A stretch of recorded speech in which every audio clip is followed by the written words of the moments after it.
हाँ जी, lecture start करते हैं अपने रेस्पिरेशन का फाइनल लेक्चर। आज तक हमने क्या पढ़ लिया? आज तक हमने रेस्पिरेशन और उसके टाइप्स देख लिए, रेस्पिरेटरी सबस्ट्रैक्ट्स हमने पढ़ लिए, उसके अलावा बाद में हमने ग्लाइकोलाइसिस पढ़ लिया, एनारोबिक रेस्पिरेशन पढ़ लिया, फर्मेंटेशन पढ़ लिया। उसके बाद में हमने आपके लिंक और क्रैब साइकिल भी सारा का सारा पढ़ लिया।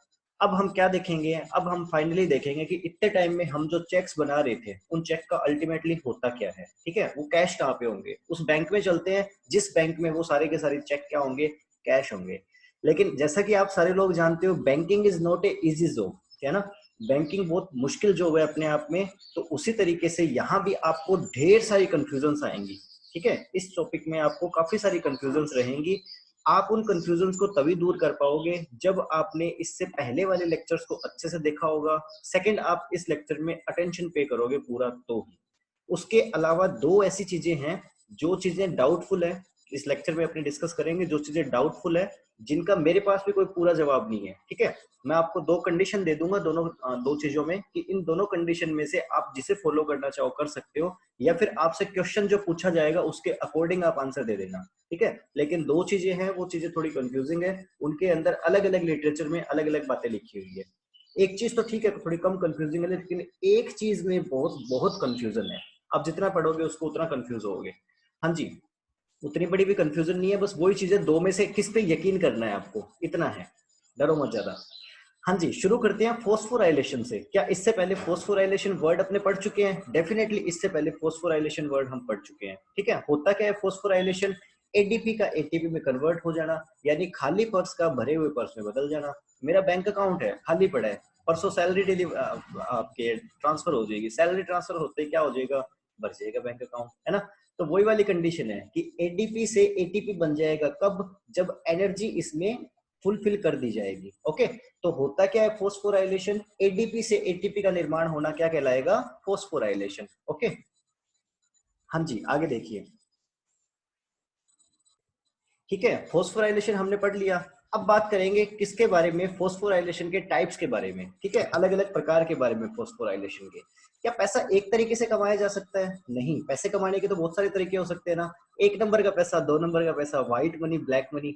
लेकिन व्हाइट मनी में भी अगर मैं बात करूं तो क्या एक ही तरीके से पैसा कमाया जा सकता है? क्या केवल फिजिकल एक्टिविटीज करके पैसा कमाया जा सकता है? नहीं, सर्विसेज दे करके भी पैसा कमाया जा सकता है। जैसे मैं अभी क्या कर रहा हूँ, सर्विस दे रहा हूँ। ठीक है, आपसे तो मैं कोई पैसा नहीं कमा रहा, लेकिन मान लीजिए मैं अपनी सर्विसेज कॉलेज को देता हूँ, तो उनसे तो मैं पैसे लेता ही हूँ ना।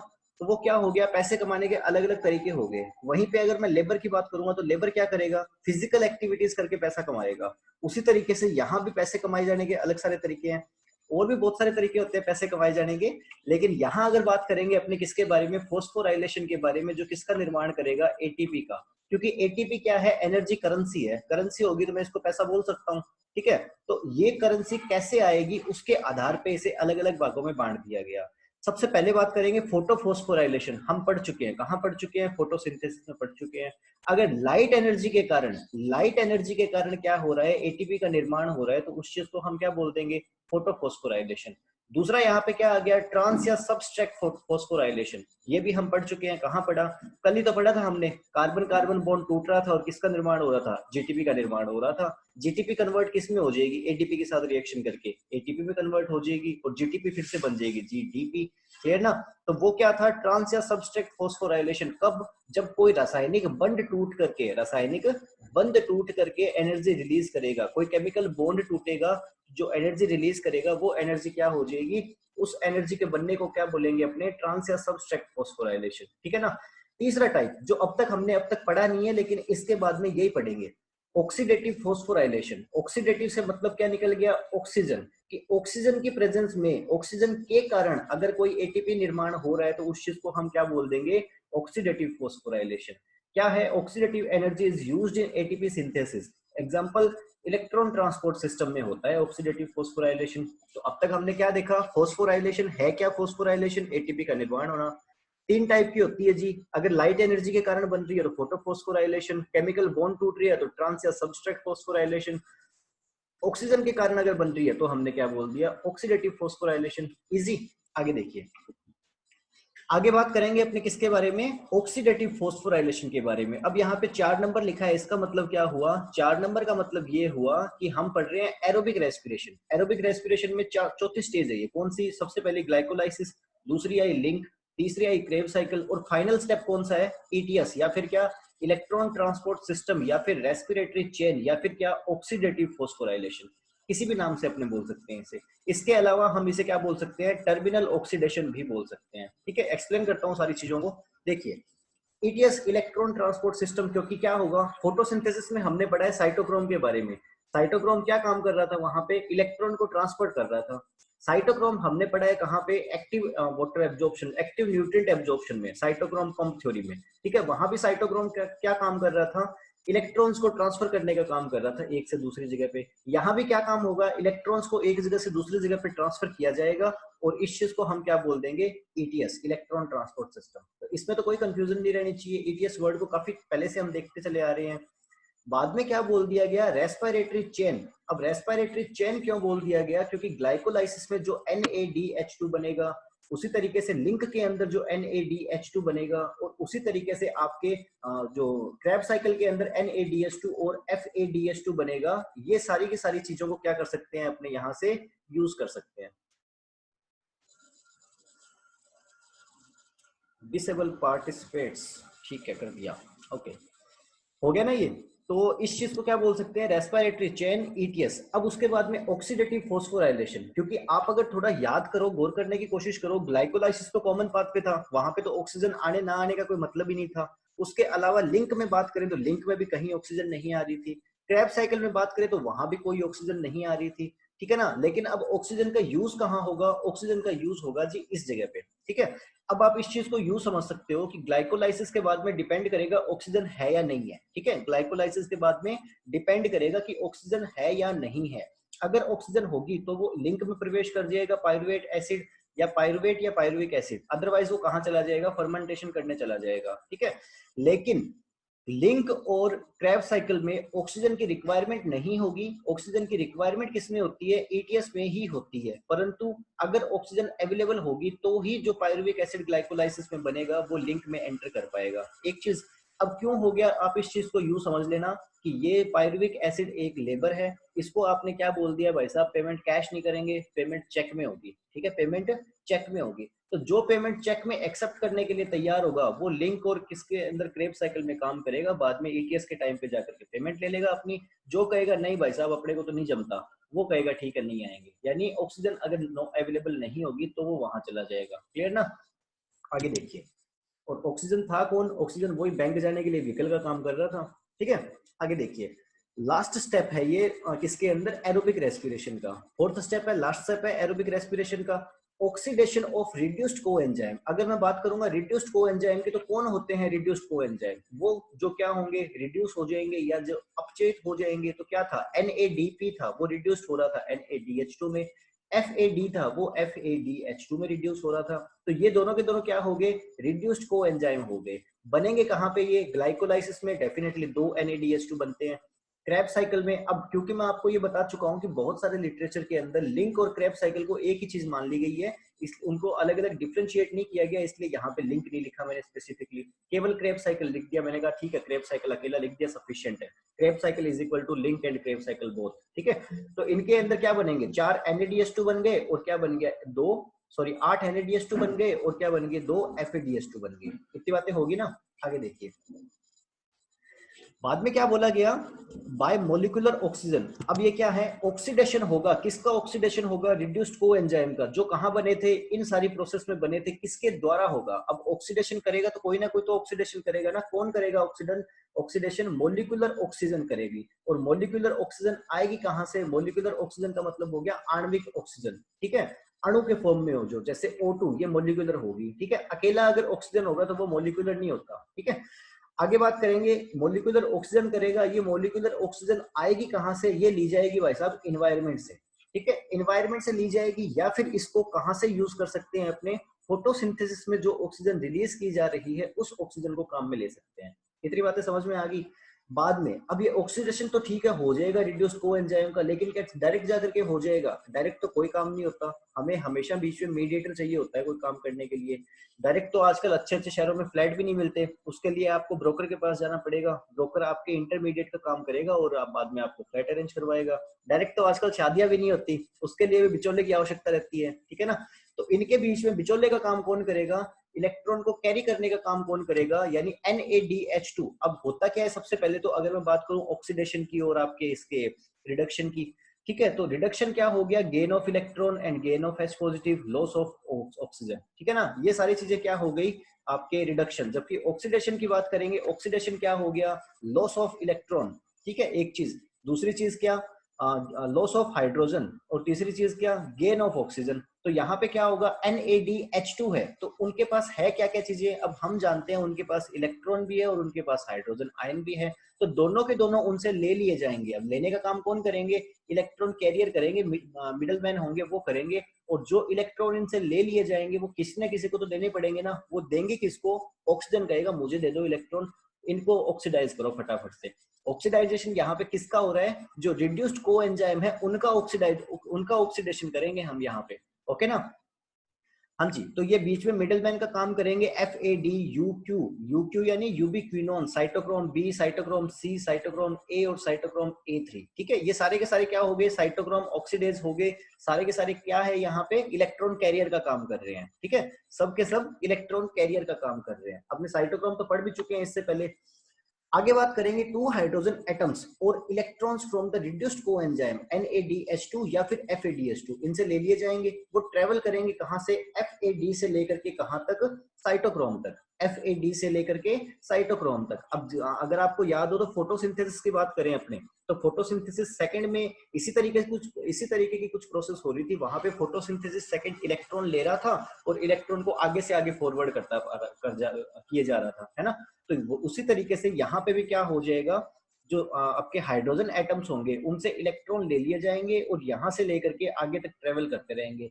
लेकिन ट्रेवल करते करते अल्टीमेटली उन्हें रिसीव कौन करेगा? अल्टीमेटली उन्हें रिसीव करेगा ऑक्सीजन का मोलिक्यूल। आधा मोलिक्यूल ऑक्सीजन का उनको रिसीव कर लेगा, क्योंकि हमने यहाँ पे पहले बोल दिया मोलिकुलर ऑक्सीजन से ऑक्सीडाइजेशन होगा, ठीक है। आधा मोलिक्यूल इन इलेक्ट्रॉन्स को रिसीव कर लेगा, रिसीव करके कहेगा ठीक है अब ओके, इट्स ओके, मैंने ले लिए, आप लोग फ्री होगी, ठीक है। To produce one molecule of H2O, एक मोलिक्यूल H2O का बना लेगा। अगर हम रेस्पिरेशन की रिएक्शन लिखते हैं तो हम क्या लिखते हैं? C6H12O6, ठीक है। ये कन्वर्ट हो जाता है किसके अंदर? CO2 प्लस H2O के अंदर, इन प्रेजेंस ऑफ ऑक्सीजन, ठीक है।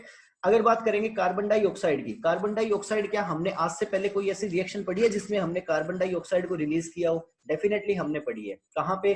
लिंक में कार्बन डाइऑक्साइड रिलीज किया जा रहा था, क्रैब साइकिल में कार्बन डाइऑक्साइड रिलीज किए जा रहे थे, ठीक है ना। तो कार्बन डाइऑक्साइड तो हम रिलीज कहाँ करेंगे वो पढ़ चुके हैं। अब H2O कहाँ रिलीज होगा वो हमने अभी तक नहीं पढ़ा। तो H2O कहाँ रिलीज होगा? H2O ETS में रिलीज होगा। बात समझ में आई ना?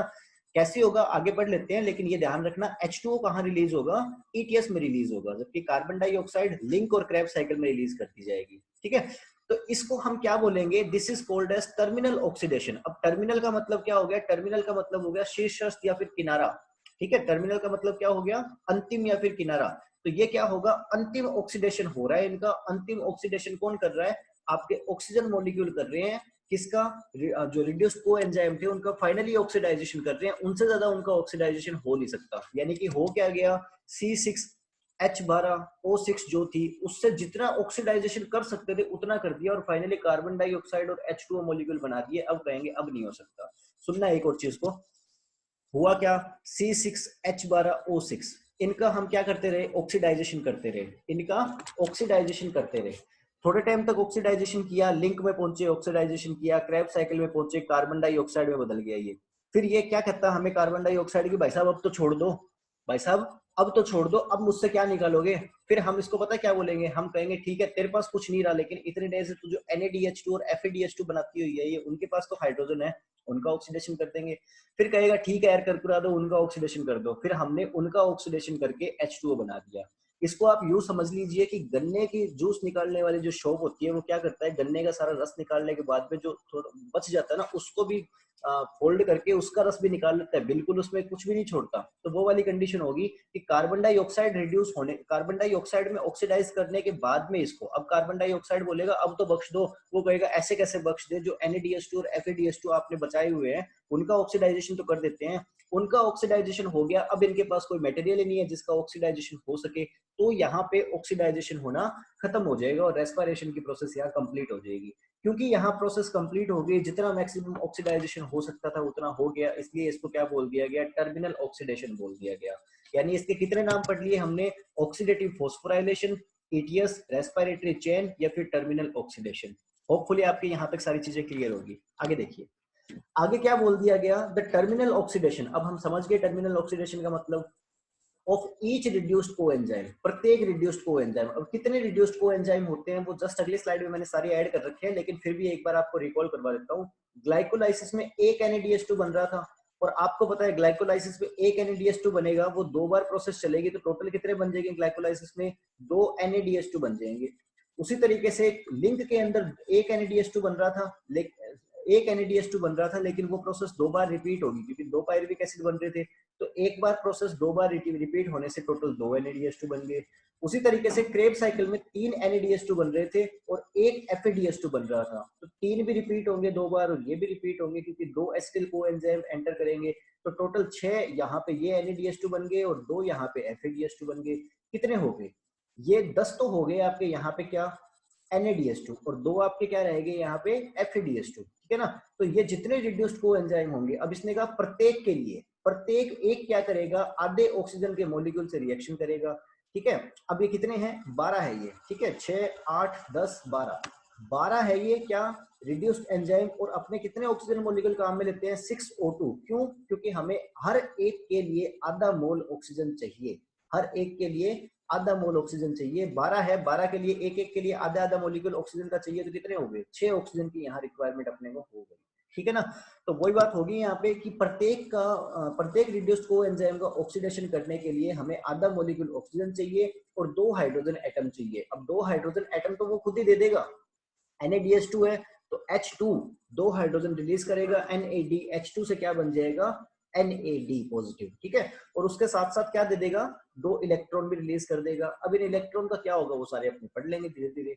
तो प्रोड्यूस 1 H2O मॉलिक्यूल, एक H2O मॉलिक्यूल प्रोड्यूस करने के लिए। होपफुली इतनी बातें आपको समझ में आ गई। आगे देखिए, आगे क्या बोला गया, एक्सेप्ट फॉर फ्लेवोप्रोटीन, ठीक है। फ्लेवोप्रोटीन जैसे कि क्या, FAD। अब ये नाम सुना सुना लग रहा है, इससे प्रीवियस स्लाइड में तो हमने पढ़ा था, इससे प्रीवियस स्लाइड में हमने क्या पढ़ा कि क्या हो रहा था, एरोबिक रेस्पिरेशन का लास्ट स्टेप है, ऑक्सीडेशन होगा रिड्यूस्ड कोएंजाइम का, जो कहाँ बने होंगे, यहाँ सब बने होंगे, कौन से हैं आप समझ गए, इनका ऑक्सीडेशन होगा, करेगा कौन, मोलिकुलर ऑक्सीजन करेगा, लेकिन किसकी सहायता से करेगा, इन सारी चीजों की सहायता से करेगा। ये FAD की तो वहां पे हमने बात कर रहे हैं, तो ध्यान रखना इनके सीक्वेंस को, FAD, यूबिक्विनोन, cytochrome, cytochrome C, cytochrome A, cytochrome A3, ठीक है ना।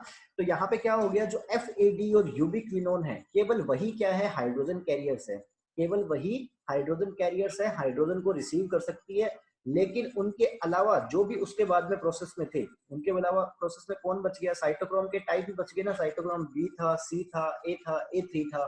तो ये साइटोक्रोम जो होगा वो केवल और केवल इलेक्ट्रॉन कैरियर्स होगा, ठीक है। क्या हम ये चीज पहले पढ़ चुके हैं, डेफिनेटली पहले पढ़ चुके हैं। कहाँ, साइटोक्रोम पंप थ्योरी में क्या हो रहा था, इनर मेम्ब्रेन में डीहाइड्रोजिनेज एंजाइम H पॉजिटिव और इलेक्ट्रॉन को रिलीज कर रहा था। इलेक्ट्रॉन तो साइटोक्रोम पंप में एंटर कर गए, लेकिन हाइड्रोजन नहीं कर पाया। क्यों नहीं कर पाया, क्योंकि साइटोक्रोम जो होगा वो हाइड्रोजन को एक्सेप्ट नहीं करता, हाइड्रोजन को कैरी नहीं कर सकता। लेकिन साइटोक्रोम से पहले यहाँ पे जो मिडल मैन है कौन, FAD, फ्लेवोप्रोटीन, या फिर क्या यूबिक्विनोन, वो क्या कर सकते हैं, वो हाइड्रोजन को एक्सेप्ट कर सकते हैं। ये बात ध्यान रखना, ठीक है ना, वो हाइड्रोजन को एक्सेप्ट कर सकते हैं, जबकि साइटोक्रोम हाइड्रोजन को एक्सेप्ट नहीं कर सकता। आगे देखिए, आगे क्या बोला गया, सो दे कैन नॉट गिव और टेक प्रोटॉन, H पॉजिटिव को नहीं कर सकते इलेक्ट्रॉन ट्रांसपोर्ट के दौरान, कौन नहीं कर सकते, साइटोक्रोम नहीं कर सकते, ये दोनों कर सकते हैं। आगे देखिए, FAD and iron atom of different cytochrome get successively reduced Fe2 positive and Fe3 positive, ठीक है। फेरिक से,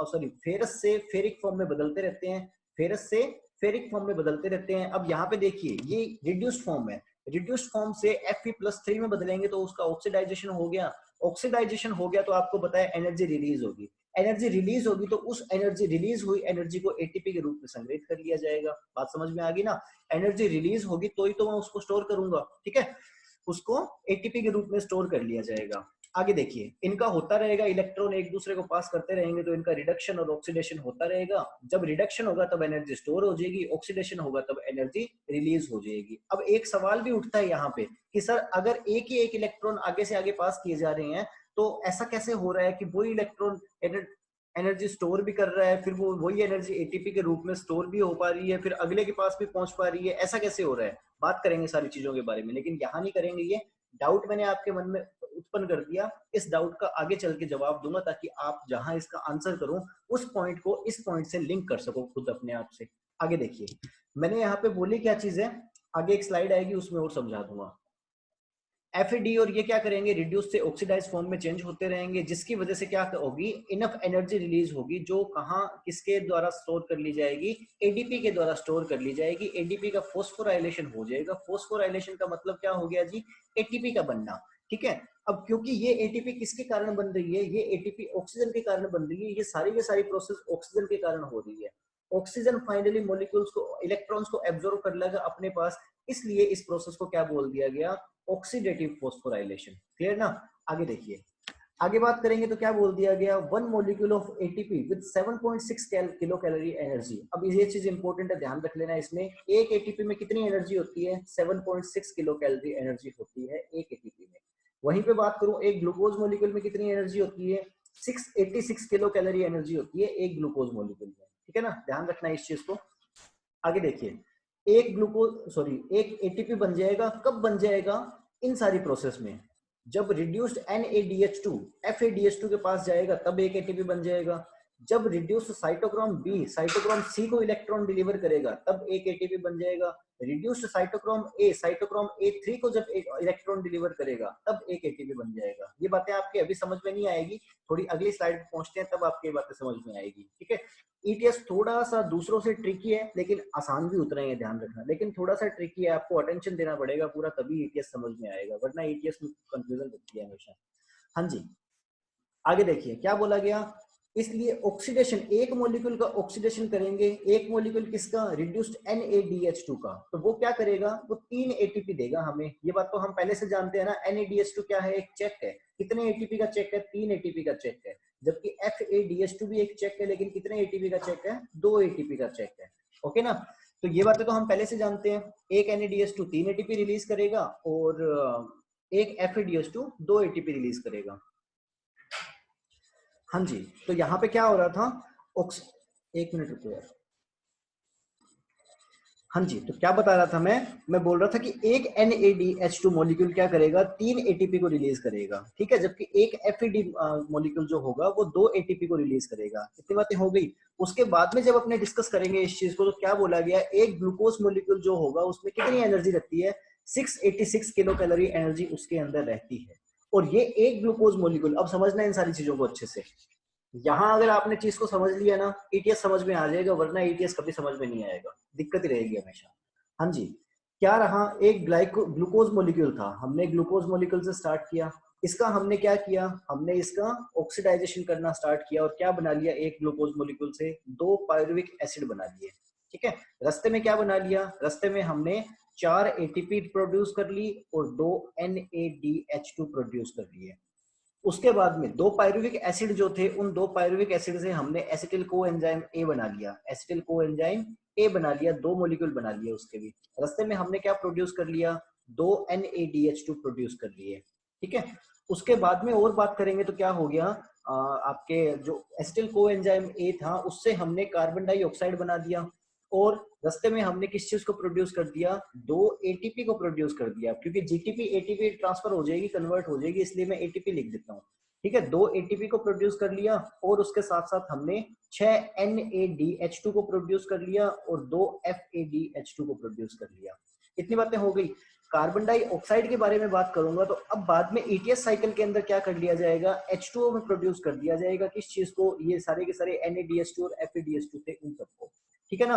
तो होगा क्या, सारा कुछ ले दे के ये रहेगा, जितने डायरेक्ट एटीपी बन रही है, जैसे 4 एटीपी डायरेक्ट यहाँ बन गए और 2 एटीपी डायरेक्ट यहाँ बन गए, इन 6 एटीपी को तो मैं साइड में रख देता हूँ। बाकी जितने भी एटीपी बनेंगे किससे बनेंगे, वो मेरे पास बाकी सारी चीजों का चेक पड़ा है। कितने चेक पड़े हैं, 10 चेक पड़े हैं NADH2 के और 2 चेक पड़े हैं FeDH2 का, ठीक है ना। 10 NADH2 के चेक पड़े हैं और 2 चेक पड़े हैं मेरे पास FeDH2 के। तो एक NADH2 मॉलिक्यूल कितने एटीपी, कितने वो रिलीज करेगा एटीपी को, 3 एटीपी को रिलीज करेगा, टोटल 30 एटीपी हो गए। दो एक FeDH2 कितने को रिलीज करेगा, 2 एटीपी को रिलीज करेगा, टोटल 4 एटीपी यहाँ हो गए। तो 34 एटीपी हमें मिल जाएंगे किससे, ETS से। 34 हमने इनडायरेक्ट एटीपी जनरेट कर लिए और 6 एटीपी हमने डायरेक्ट जनरेट कर लिए, टोटल कितने हो गए 40 एटीपी टोटल हो चुके हैं। लेकिन ग्लाइकोलाइसिस के अंदर यहाँ पे हमने 2 एटीपी का खर्चा भी किया था। तो हमेशा लाभ क्या होता है, लाभ होता है खर्चा काटने के बाद में आपके पास जो पैसा बच गया उसको आप बोलते हो लाभ हमेशा, ठीक है ना। तो यहाँ पे क्या हो गया, लाभ आपको हो रहा है 38 एटीपी का, तो आप हमेशा 38 एटीपी ही कंसिडर करोगे, इसे 40 एटीपी कंसिडर नहीं करोगे। लेकिन थोड़ी देर में हम आगे बढ़ेंगे, इस 38 को 36 कर देंगे, वहां पे कंफ्यूजन असली स्टार्ट होगी। हाँ जी, 38 एटीपी हमने इसको बना दिया। ओके, तो अब क्या हो गया, यहाँ पे क्या बोल दिया गया कि एक ग्लूकोज मॉलिक्यूल जो था वो 686 किलो कैलोरी एनर्जी अपने पास रखता है। एक glucose molecule 686 kilo calorie energy अपने पास रखता है, जिससे क्या बनेंगे, जिससे केवल 38 एटीपी बनेंगे। एक एटीपी में कितनी एनर्जी होती है, 7 किलो कैलोरी के आसपास रहती है, अभी हमने थोड़ी देर पहले डिस्कस किया था 7 पॉइंट समथिंग, ठीक है। तो जब मैं मल्टीप्लाई करूंगा 38 को 7 पॉइंट समथिंग से, तो रिजल्टेंट निकल के आएगा केवल 273.6 किलो कैलोरी, ठीक है ना।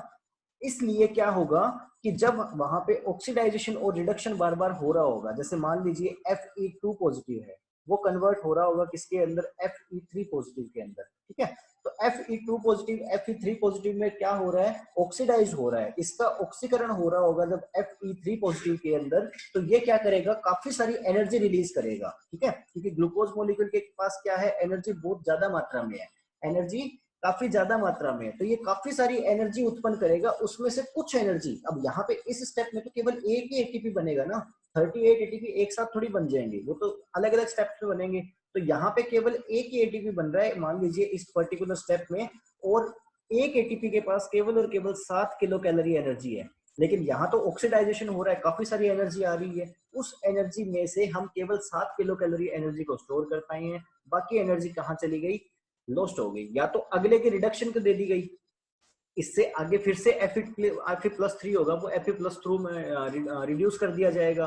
तो जब रिडक्शन होगा तो फिर से एनर्जी स्टोरेज में काम आ जाएगी बाकी एनर्जी, या फिर बाकी एनर्जी हीट के रूप में लॉस्ट हो जाएगी, ऊर्जा के रूप में लॉस्ट हो जाएगी। आप नोटिस करना, आपकी आप जब सांस से लेते हो तो आप लेते तो कैसी एयर हो, ठंडी हो सकती है वो, लेकिन जब आप रिलीज करते हो तो वो हमेशा गर्म रहती है। गर्म क्यों रहती है, क्योंकि रेस्पिरेशन के अंदर हमेशा एनर्जी पूरी तरीके से आप कंज्यूम नहीं कर सकते, उसका कुछ पार्ट ही आप कंज्यूम कर सकते हो। कितना पार्ट कर सकते हो, 686 किलो कैलोरी में से हमने केवल एक ग्लूकोज में से 273.6 किलो कैलोरी एनर्जी गेन करी है। बात समझ में आ गई ना।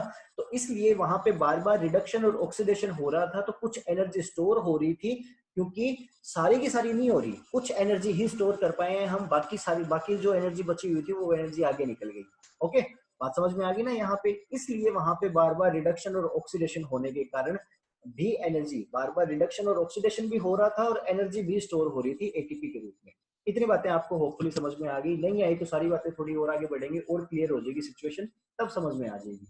हाँ जी, देखिए हम क्या कह सकते हैं कि एक ग्लूकोज मॉलिक्यूल में 686 किलो कैलोरी एनर्जी रखते हैं, एक ग्लूकोज मॉलिक्यूल से 38 एटीपी प्रोड्यूस होंगे फाइनली, नेट फायदा इतने को होगा।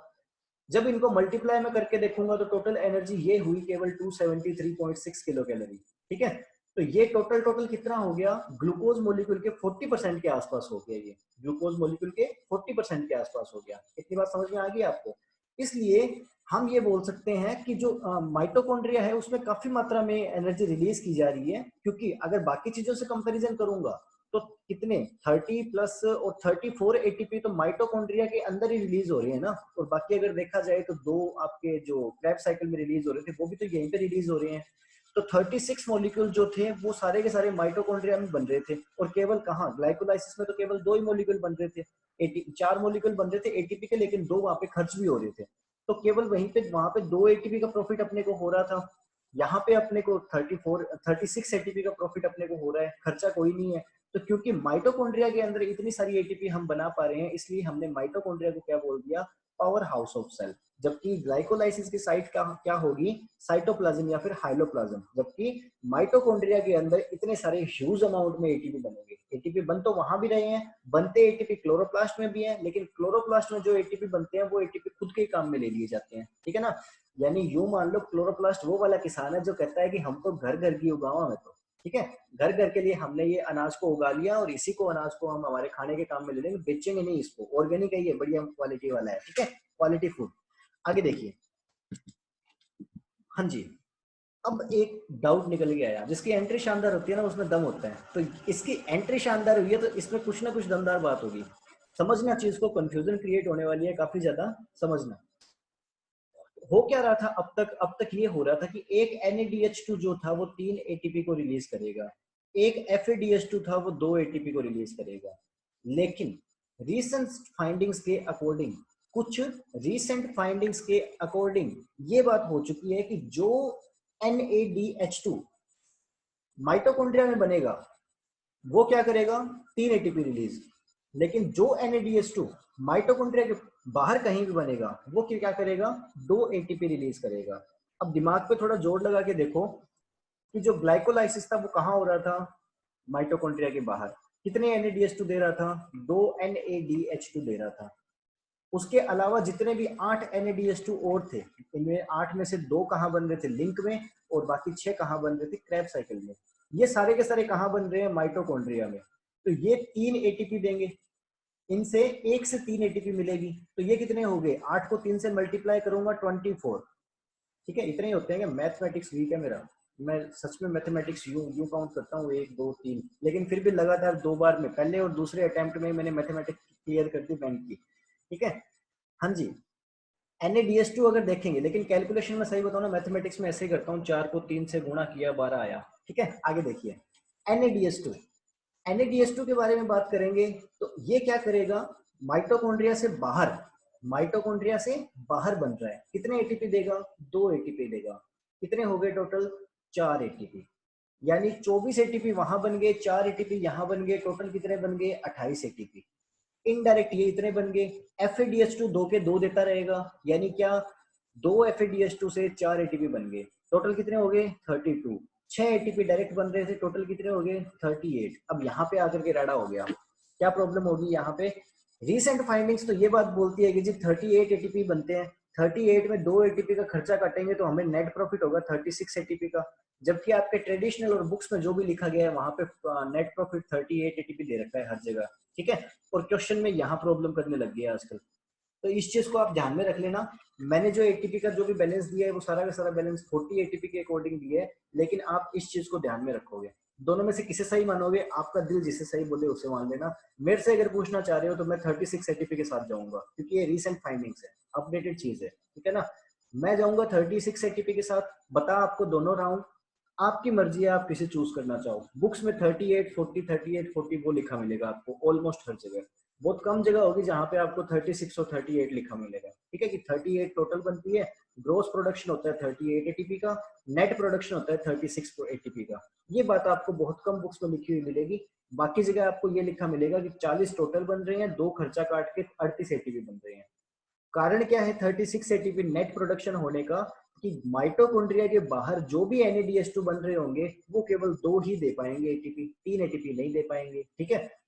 रेस्पिरेशन की मेन साइड क्या है, माइटोकॉन्ड्रिया है ना, तो वो वाली बात होगी इसमें कि एक यूनिवर्सिटी के स्टूडेंट है और एक एफिलिएटेड कॉलेज के स्टूडेंट है, तो यूनिवर्सिटी वाले बोलेंगे हमें एफिलिएटेड कॉलेज वालों के बराबर कर दिया आपने, कोई तो एक्स्ट्रा फायदे दो, तो उनको एक्स्ट्रा फायदा दे दिया कि चलो ठीक है, जो एफिलिएटेड कॉलेज वाले हैं वो 2 ही एटीपी दे पाएंगे, आप 3 एटीपी दे सकते हो। बात आ गई ना समझ में, वो वाली कंडीशन होगी इनके साथ में। बाकी आपकी चॉइस है, आप किसे कंसीडर करना चाहो, लेकिन मैं इस वाली कंडीशन के साथ जाना पसंद करूंगा, 36 एटीपी वाले के साथ। ओके, आगे देखिए।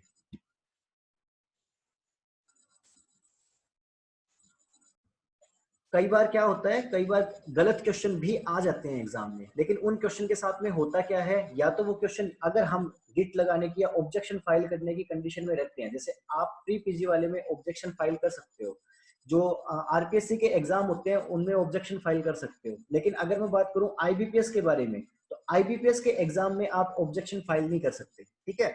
ऑप्शन नहीं होता, पेपर ही बाहर नहीं आता, आप उसमें आरटीआई भी नहीं लगा सकते, आरटीआई के जो दायरा है उससे भी बाहर है आईपीएस आईबीपीएस। तो वहां पे ना तो पेपर आएगा आपके पास, ना आंसर की आएगी, ना आपको उस क्वेश्चन का आंसर पता लगेगा। एक योजना चलती है प्रधानमंत्री फसल बीमा योजना, आप सारे लोग जानते होंगे, शायद नहीं जानते तो गलत बात है, पता होना चाहिए आपको, कम से कम प्री यूजी वालों को। तो प्रधानमंत्री फसल बीमा योजना चल रही है, किस चीज के लिए योजना काम करती है ये, कि अगर बाय चांस किसानों की जो क्रॉप है वो क्रॉप खराब हो गई, तो जिन्होंने इंश्योरेंस करवा रखा है उनको हम क्या देंगे, मुआवजा देंगे। बात समझ में आ गई ना।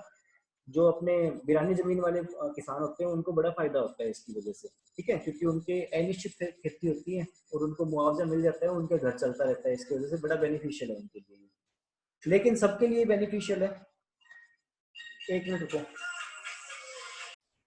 हाँ जी, जैसे आईबीपीएस के बारे में बता रहा था मैं, तो इसमें क्या है, प्रधानमंत्री फसल बीमा योजना रहती है एक। इस योजना के अंदर क्या रहता है, पहले अलग अलग क्रॉप का अलग अलग प्रीमियम देना पड़ता था। अब पढ़ाऊंगा नहीं इसको, ज्यादा बताऊंगा नहीं आपको, केवल मैं एक छोटी सी चीज बताना चाह रहा हूँ, उसके लिए डिस्कस कर रहा हूँ उसे। उसके अंदर क्या रहता है, खरीफ क्रॉप के लिए 2% प्रीमियम रेट फिक्स किया गया है, कि आपने 2 लाख का इंश्योरेंस करवा रखा है, तो 2 लाख के इंश्योरेंस में 2% आप हमें दे दीजिए, प्रीमियम भर दीजिए। रबी क्रॉप में क्या रहता है, 1.5%, ठीक है। उसके अलावा अगर अपने बात करेंगे कमर्शियल और हॉर्टिकल्चरल क्रॉप्स, अब कमर्शियल क्रॉप कौन सी होगी, कमर्शियल क्रॉप जैसे कि आपके कॉटन होगी या इस तरीके की क्रॉप जो होगी, उनके लिए कितना प्रीमियम रेट रहता है, 5%, ठीक है ना। तो इतना अमाउंट देना पड़ता है उनको, लेकिन एक बार आईबीपीएस के एग्जाम में, एक बार नहीं, लास्ट से लास्ट ईयर, मतलब इस बार जो एग्जाम हुआ उससे लास्ट ईयर एक क्वेश्चन पूछा गया, उस क्वेश्चन के अंदर क्या बोल दिया गया कि ऑयल सीड क्रॉप जो होंगी, ऑयल सीड क्रॉप जो होंगी उनके अंदर कितना प्रीमियम दिया जाएगा। तो उसके अंदर 1.5% भी था, 2% भी था और 5% भी था, और उनके अलावा एक दो ऑप्शन और भी थे। नन ऑफ अबो का ऑप्शन नहीं था, नन ऑफ अबो का ऑप्शन नहीं था। तो राइट आंसर वहां पे कोई भी नहीं होगा, क्योंकि ऑयल सीड के लिए पर्टिकुलर कोई गाइडलाइन नहीं दी गई। ऑयल सीड क्रॉप खरीफ सीजन में भी लगाते हैं, ऑयल सीड क्रॉप रबी सीजन में भी लगाते हैं।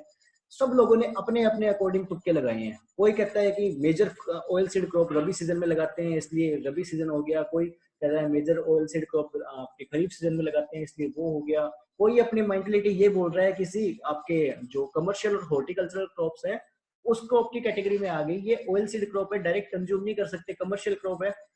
कमर्शियल क्रॉप होने के कारण इसको हमने क्या बोल दिया, 5% की रेंज में दे दिया। जबकि गवर्नमेंट ऑफ इंडिया ने, प्रधानमंत्री फसल बीमा योजना किसकी योजना है, गवर्नमेंट ऑफ इंडिया की।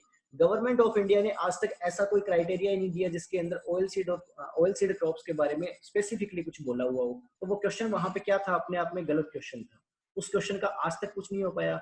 उससे लास्ट ईयर क्वेश्चन आया था चिलाका लेक के बारे में, उसका कुछ नहीं हो पाया। इस बार क्वेश्चन आया था कौन सा, आपके आयरन और मैग्नीज डेफिशिएंसी से रिलेटेड, वही इंटरवेनियल क्लोरोसिस हो जाएगा, सारे के सारे सिम्टम वही दे रखे थे। इस क्वेश्चन का आज तक कोई आंसर नहीं है कि इन दोनों में से कौन सा आंसर होगा, क्योंकि सारी चीजें दोनों के लिए मैच कर रही थी। तो ऐसे क्वेश्चन कई बार आ जाते हैं, लेकिन ऐसे क्वेश्चन कई बार आ गए तो उनके लिए अपने को जिद नहीं करनी, बहस नहीं करनी, किसी से अड़ना नहीं है।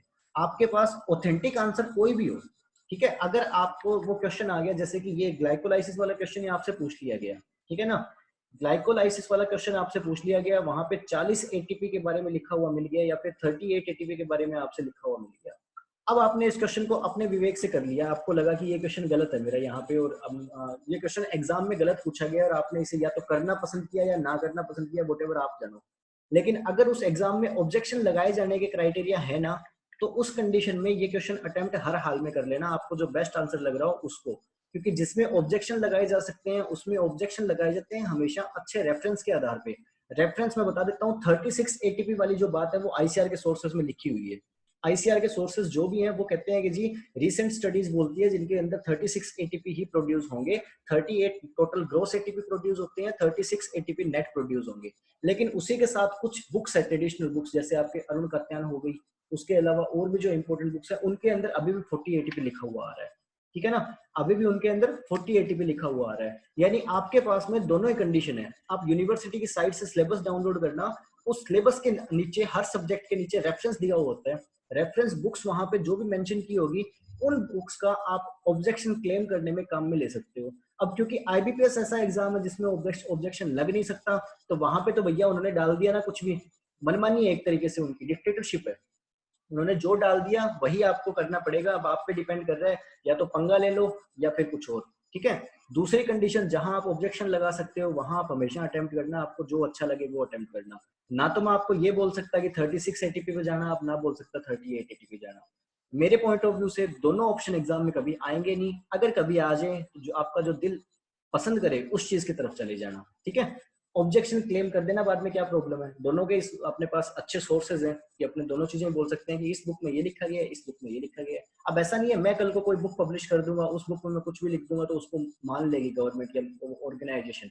केवल अच्छी टेक्स्ट बुक, रेफरेंस बुक जो यूनिवर्सिटी के सिलेबस में मेंशन की जाती है, केवल उन्हीं बुक से आप लगा सकते हो क्या, स्ट्राइक। ओके, तो मेरे ख्याल से इतना लेक्चर काफी है इस चीज पे। और ये है एक,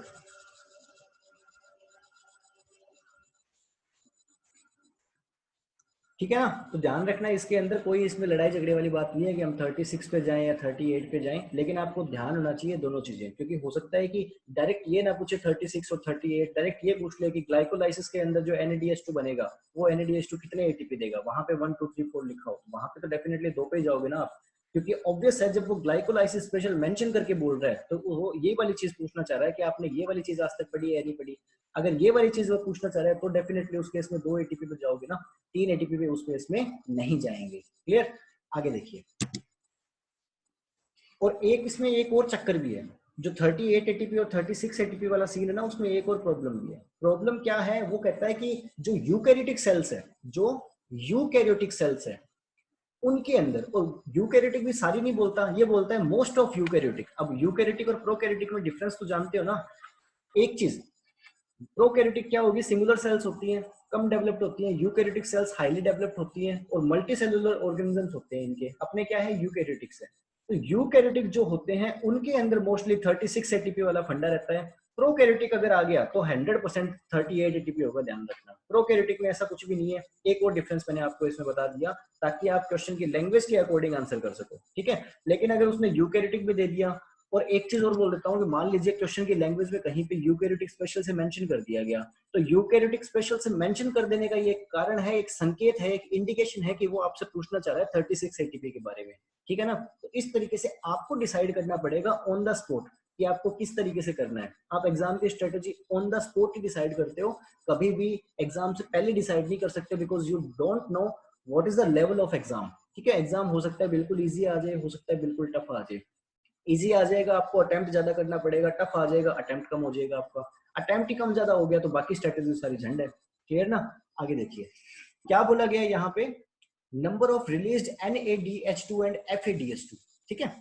FADH2 और NADH2 के बारे में बात करेंगे तो ग्लाइकोलाइसिस के अंदर 2 मॉलिक्यूल रिलीज होते हैं, NADH2 के लिंक में इतने, और ये सारी चीजें मैं आपको बता चुका हूँ ऑलरेडी। इसी के साथ क्या हो गए, टोटल रिलीज्ड NADH2 कितने हो गए, 10 हो गए, और FADH2 कितने होते हैं, 2 होते हैं। प्रोकैरियोटिक और यूकैरियोटिक वाली बात थोड़ी कंसिडर में रख लेना।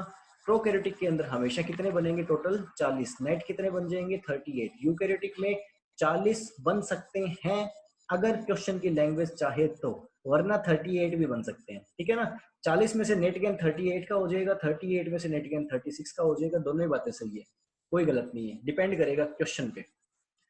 फर्स्ट ईयर के स्टूडेंट है उन लोगों को बता देता हूँ, आप 36 वाली चीज को पढ़ना, 38 वाली चीज को मत पढ़ना, ठीक है। अब बात करते हैं यहाँ पे रेस्पिरेटरी चेन के बारे में। रेस्पिरेटरी चेन में क्या हुआ, कोई भी सब्सट्रेक्ट था उसने क्या किया, रिड्यूस फॉर्म में बना लिया, NADH2 बना लिया। यहाँ पे केवल AH2 लिखा हुआ है क्योंकि ये NADH2 भी हो सकता है, FADH2 भी हो सकता है। सब्सट्रेक्ट से आया है, कहाँ से आया है, यानी ग्लाइकोलाइसिस से आया है, लिंक से आया है, क्रेब्स साइकिल से आया है, ठीक है। आ गया रिड्यूस फॉर्म में, रिड्यूस फॉर्म में जैसे ही आया इसने क्या बना लिया, NAD पॉजिटिव बना लिया। रिसीव किसने किया, सबसे पहले NAD ने रिसीव किया इसे, और इसने बना लिया NAD पॉजिटिव। जैसे ही इसने क्या हुआ, इसका ऑक्सीडेशन हुआ, ऑक्सीडेशन में एक ATP रिलीज हो गया। आपने ये चीज शुरू में पढ़ ली कि जो 3 स्टेप होंगे उन 3 स्टेप के अंदर NADH2 से एनर्जी रिलीज होती है। एक स्टेप कौन सा था, जब NADH2 कन्वर्ट होगा NAD के अंदर, उस टाइम एक ATP रिलीज होगी। दूसरा आपने पढ़ा कि साइटोक्रोम बी से जब साइटोक्रोम सी में इलेक्ट्रॉन जाएंगे तब एक एटीपी रिलीज होगी। तीसरा आपने पढ़ा साइटोक्रोम ए से साइटोक्रोम A3 में जब इलेक्ट्रॉन्स जाएंगे तब एक एटीपी रिलीज होगी। इतनी बातें आपने ऑलरेडी पढ़ ली। अब इनके बारे में अगर थोड़ी डिस्कस करें तो देखिए हो क्या रहा है, यहाँ पे आगे से आगे इलेक्ट्रॉन को ट्रांसफर किया जा रहा है, रिडक्शन और ऑक्सीडेशन होता चला जा रहा है। यहाँ पे क्या हो गया, ऑक्सीडेशन हो गया, कुछ एनर्जी रिलीज हुई, उस एनर्जी में से कुछ एनर्जी, कितनी एनर्जी, केवल 7 किलो कैलोरी एनर्जी स्टोर कर ली गई एटीपी में, ठीक है। लेकिन क्या हुआ, जो एनर्जी बाकी बच गई वो एनर्जी FADH2 के द्वारा क्या कर ली गई, रिड्यूस कर ली गई, ठीक है ना। आगे क्या हो गया, फिर से उसका रिडक्शन हो गया। इसी तरीके से ऑक्सीडेशन रिडक्शन चलता रहेगा, एनर्जी आगे से आगे डिलीवर करते रहेंगे अपने, ठीक है। बीच बीच में क्या होती रहेगी, एनर्जी स्टोर होती रहेगी। इन चीजों को ध्यान रखना।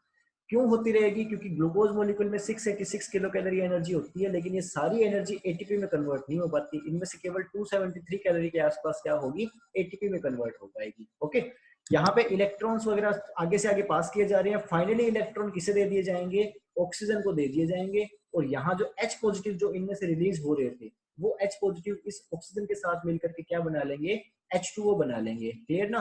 फाइनल इलेक्ट्रॉन एक्सेप्टर कौन हो गया, ऑक्सीजन।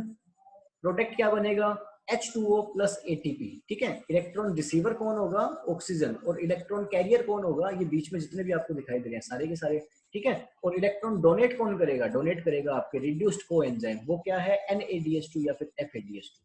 बात करेंगे, यहाँ पे 4 चीजें लिखी गई। तो ऑक्सीडेशन होगा NADH2 और FADH2 का ATS में। इलेक्ट्रॉन डोनेट करेगा हाइड्रोजन, इलेक्ट्रॉन डोनर कौन होगा, हाइड्रोजन। कहाँ से आएगा, NADH2 से या फिर FADH2 से। इलेक्ट्रॉन कैरियर कौन होगा, साइटोक्रोम। कहाँ पाया जाएगा साइटोक्रोम, F1 पार्टिकल्स में पाया जाएगा, माइटोकॉन्ड्रिया की, या मैं बोल सकता हूँ क्रिस्टी में पाया जाएगा, ठीक है। इलेक्ट्रॉन एक्सेप्टर कौन होगा, ऑक्सीजन होगा। कहाँ से लिया जाएगा, या तो एटमॉस्फेयर से लिया जाएगा, या फिर कहाँ से लिया जाएगा ऑक्सीजन, आपके फोटोसिंथेसिस प्रोडक्ट से। उसके बाद में बोल दिया गया उत्पादन किसका होगा, H2O और ATP का प्रोडक्शन होगा जी। आगे बात करेंगे अपने, तो क्या हो गया, NADH2 और FADH2 क्या है, ओनली टेम्परेरी स्टोरेज है एनर्जी के, ठीक है ना। टेम्परेरी स्टोरेज है, इनको ATP में कन्वर्ट कर दिया जाएगा। ATP परमानेंट स्टोरेज है, जहां जहां आपको रिक्वायरमेंट होगी वहां आपको एनर्जी देता रहेगा। बाद में एक बात और करेंगे इसमें, तो क्या बोला गया कि रेस्पिरेटरी चेन जो होगी, अब रेस्पिरेटरी चेन होती क्या है, ये सारी की सारी यहाँ पे रेस्पिरेटरी चेन ही है। रेस्पिरेटरी चेन होगी, वो कहाँ काम करेगी, माइटोकॉन्ड्रिया में काम करेगी। माइटोकॉन्ड्रिया के अंदर एंजाइम रहते हैं रेस्पिरेटरी चेन को रेगुलेट करने के लिए। इलेक्ट्रॉन कैरियर वगैरह होंगे इसमें सारे के सारे, जैसे साइटोक्रोम वगैरह हो गया, ये हो गया। प्लस में बात करेंगे तो ये क्या काम करेगी, रीऑक्सीडेशन का काम करेगी NADH2 का। किसके अंदर, NAD पॉजिटिव में। अब वही फिर से वही वाला कंसेप्ट यहाँ पे आ गया, खाली बर्तन वाला। क्या होगा, NAD पॉजिटिव को फिर से भेज दिया जाएगा ग्लाइकोलाइसिस में, क्रैब साइकिल में और लिंक में। क्योंकि वहां जब NAD अवेलेबल होगा तभी तो उनसे NADH2 बन पाएगा ना। यही चीज थी, इसी चीज के लिए जो फर्मेंटेशन हो रहा था उसमें NADH2 को NAD के अंदर अपने कन्वर्ट कर रहे थे। लेकिन आपके जो न्यूरॉन सेल्स है, उन न्यूरॉन सेल्स में ये व्यवस्था नहीं है कि आपके लैक्टिक एसिड बना करके NAD पॉजिटिव को रिलीज किया जा सके। क्योंकि ग्लाइकोलाइसिस को लगातार चलने के लिए NAD की अवेलेबिलिटी वहां पे जरूरी है, और NAD वहां पे मिल नहीं पाएगा। क्यों, क्योंकि जो न्यूरॉन सेल्स है उनके अंदर फर्मेंटेशन की सुविधा उपलब्ध नहीं है, मसल सेल्स में सुविधा उपलब्ध है, क्लियर ना। आगे देखिए, एरोबिक कंडीशंस के अंदर इस तरीके से यहाँ पे फिर से उनको अवेलेबिलिटी होती रहेगी NAD की, जहां जहां भी इससे पहले हमने NAD को पढ़ा है, ठीक है। उसके साथ साथ अगर बात करेंगे तो रेस्पिरेटरी चेन क्या काम करेगी, सक्सेनिक एसिड को भी आपके ऑक्सीडाइज करने का काम करेगी। अब सक्सेनिक एसिड यहाँ पे स्पेशल से मेंशन क्यों किया गया है, सक्सेनिक एसिड यहाँ पे स्पेशल से मेंशन किया गया है FADH2 के लिए, क्योंकि बाकी के बाकी सारे जो है वो अलग अलग स्टेप में बन रहे हैं, एक ही जैसे प्रोडक्ट बन रहे हैं। लेकिन सक्सेनिक एसिड जब चेंज होगा, ठीक है, तो वो क्या करेगा, वो FADH2 बनाएगा। आप इसको देखना क्रैब साइकिल में, क्रैब साइकिल जब आप देखोगे तो वहां पे आपको ये लिखा हुआ मिलेगा कि सक्सेनिक एसिड जो होता है वो क्या करेगा, वो चेंज होगा। किस चीज में चेंज होता है सक्सेनिक एसिड, फ्यूमेरिक एसिड में चेंज होगा। तो फ्यूमेरिक एसिड में चेंज होते टाइम वो क्या कर लेगा, वो FADH2 का निर्माण करेगा। और FADH2 के अंदर कितने ATP रहते हैं, केवल 2 ATP रहते हैं। क्योंकि ये अपने आप में डिफरेंट चीज होगी, इसलिए यहाँ पे इसको स्पेशल से मेंशन कर दिया गया, ओके। इस एक और कारण भी है इसको स्पेशल से मेंशन करने का, वो कारण अपने आगे डिस्कस कर लेते हैं। यहाँ देखिए, यहाँ आपका ATS ऑलमोस्ट ऑलमोस्ट कवर होने वाला है। बात करेंगे अपने हर एक डिटेल के बारे में। यहाँ क्या बोल दिया गया, ये क्या चीज है, माइटोकॉन्ड्रियल मैट्रिक्स। यानी क्या, माइटोकॉन्ड्रिया जो थी 2 लेयर थी, उसमें 2 लेयर के बीच में जो चीज है वो चीज यहाँ है, एक चीज। फिर ये क्या चीज क्या बोल दी गई, इनर माइटोकॉन्ड्रियल मेम्ब्रेन, यानी अंदर वाली जो माइटोकॉन्ड्रिया की जो मेम्ब्रेन है। अब क्रिस्टी के बारे में बात करें तो क्रिस्टी फोल्ड हो रखी थी, लेकिन थी कौन सी, अंदर वाली मेम्ब्रेन थी, वही तो फोल्ड हो रखी थी ना, बाहर वाली थोड़ी फोल्ड हो रखी थी। तो अंदर वाली जो मेम्ब्रेन फोल्ड हो रखी है, वो मेम्ब्रेन है यहाँ पे। जिस मेम्ब्रेन के अंदर क्या पाया जा रहा है, सारा का सारा ETS की साइकिल पाया जा रहा है। यानी मैंने आपको क्या बोला था एक दिन, कल ही बोला था कि ग्लाइकोलाइसिस की साइट क्या होगी, साइटोप्लाज्म या हाइलोप्लाज्म। क्रेब्स साइकिल और लिंक की साइट क्या हो गई, माइटोकॉन्ड्रियल मैट्रिक्स। लेकिन आपके ईटीएस की साइट क्या होगी, ईटीएस की साइट होगी क्रिस्टी या फिर F1 पार्टिकल्स, जो कहाँ पाए जाएंगे, क्रिस्टी में पाए जाएंगे। क्रिस्टी किसकी फोल्डिंग से बनती है, क्रिस्टी बनती है इनर मेम्ब्रेन की फोल्डिंग से। जो अंदर वाली मेम्ब्रेन होगी माइटोकॉन्ड्रिया की, उसकी फोल्डिंग से क्या बन जाएगी, क्रिस्टी बन जाएगी, सरफेस एरिया बढ़ाने के उद्देश्य से। ठीक है, सरफेस एरिया बढ़ेगा, केमिकल रिएक्शन की साइट बढ़ेगी, केमिकल रिएक्शन की रेट बढ़ेगी। ओके, आगे देखिए। तो क्या हुआ, ये वाला एरिया आप समझ गए। अब बाकी ये वाला एरिया हो गया, वो क्या है, इंटर मेम्ब्रेन स्पेस। अब फिर से मैं ड्रॉ कर रहा हूँ कि ये बाहर वाली लेयर होगी, ये अंदर वाली लेयर होगी, इन दोनों के बीच में जो जगह है इंटर मेम्ब्रेन स्पेस, वो वाला यहाँ हिस्सा है। ठीक है, यानी है अभी तक हमने सारे के सारे माइटोकॉन्ड्रिया के अंदर, लेकिन आपको समझना जरूरी है कि कौन सा हिस्सा क्या है। उसके बाद में क्या आ जाएगा, उसके बाद में आउटर मेम्ब्रेन आ गई। यानी क्या है, ये यहाँ आउटर मेम्ब्रेन है, यहाँ इनर मेम्ब्रेन है, ये इनर मेम्ब्रेन स्पेस है, और ये क्या है, मैट्रिक्स है। होपफुली आप डायग्राम में इतनी बातें समझ गए। आगे देखिए, आगे क्या हुआ, जो मेम्ब्रेन के अंदर यहाँ पे क्या पाए जा रहे हैं, कॉम्प्लेक्स पाए जा रहे हैं। किस चीज के कॉम्प्लेक्स, हाइड्रोजन एक्सेप्टर और इलेक्ट्रॉन एक्सेप्टर के। अब हम जानते हैं कि केवल फर्स्ट और सेकंड जो होंगे वही हाइड्रोजन को एक्सेप्ट करते हैं, बाकी उसके बाद में जितने भी कॉम्प्लेक्स होंगे वो हाइड्रोजन को एक्सेप्ट नहीं करते, वो इलेक्ट्रॉन को एक्सेप्ट करते हैं। ठीक है, तो क्या होगा, NADH2 जो होगा वो कॉम्प्लेक्स नंबर फर्स्ट पे आएगा, कॉम्प्लेक्स नंबर फर्स्ट पे आकर के अपने इलेक्ट्रॉन इसको दे देगा। प्लस में क्या करेगा, हाइड्रोजन को बाहर निकलने में मदद कर देगा। ये जो हाइड्रोजन इसके पास होंगे उन हाइड्रोजन को बाहर निकलने में मदद कर देगा। इतनी बात। अब इन इलेक्ट्रॉन को आगे डिलीवर कर दिया जाएगा किसको, कॉम्प्लेक्स सेकंड को, कॉम्प्लेक्स सेकंड से कॉम्प्लेक्स थर्ड को, थर्ड से फोर्थ को, फोर्थ से फाइनली किसको डिलीवर कर दिया जाएगा, एटीपी सिंथेटेज, या फिर आप मान सकते हो इसको complex fifth, sorry complex fifth बोल सकते हो आप इसे। ठीक है, इस तरीके से इलेक्ट्रॉन आगे से आगे ट्रांसफर कर दिए जाएंगे, और उनके बीच में क्या होगा, बार बार रिडक्शन और ऑक्सीडेशन होने के कारण एटीपी का निर्माण होता चला जाएगा। अब एटीपी का निर्माण कैसे होगा उसके बारे में बात करते हैं, लेकिन पहले आप एक चीज समझ लीजिए कि FADH2 और NADH2 तो 3 एटीपी प्रोड्यूस करता है, जबकि FADH2 केवल 2 एटीपी प्रोड्यूस करता है। ठीक है, ऐसा क्यों है, ऐसा इसलिए है कि FADH2 रिसीव किया जाता है हमेशा सेकंड कॉम्प्लेक्स से, FADH2 रिसीव किया जाता है सेकंड कॉम्प्लेक्स से, जबकि FNADH2 रिसीव किया जाएगा हमेशा फर्स्ट कॉम्प्लेक्स से।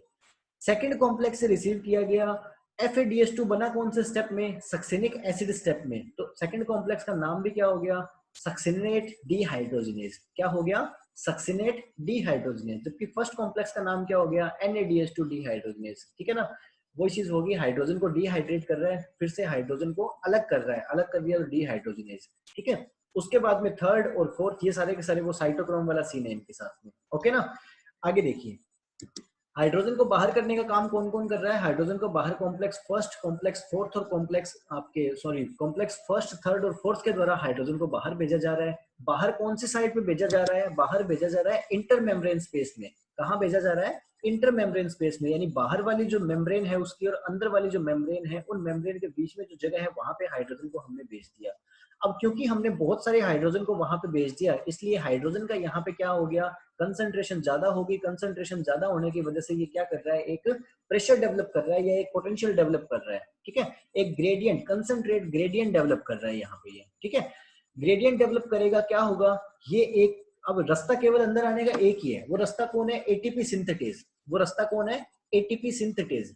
अब अपने बात करेंगे, ये जब हाइड्रोजन आयन अंदर आएंगे, हाइड्रोजन मॉलिक्यूल्स क्या होंगे, अंदर आएंगे, तो अंदर आकर के क्या होगा, यहाँ से जो इलेक्ट्रॉन आ रहे हैं, अब सुनना और समझना, सारी चीजों को, कंफ्यूजन वाली बातें हैं अच्छे से सुनना।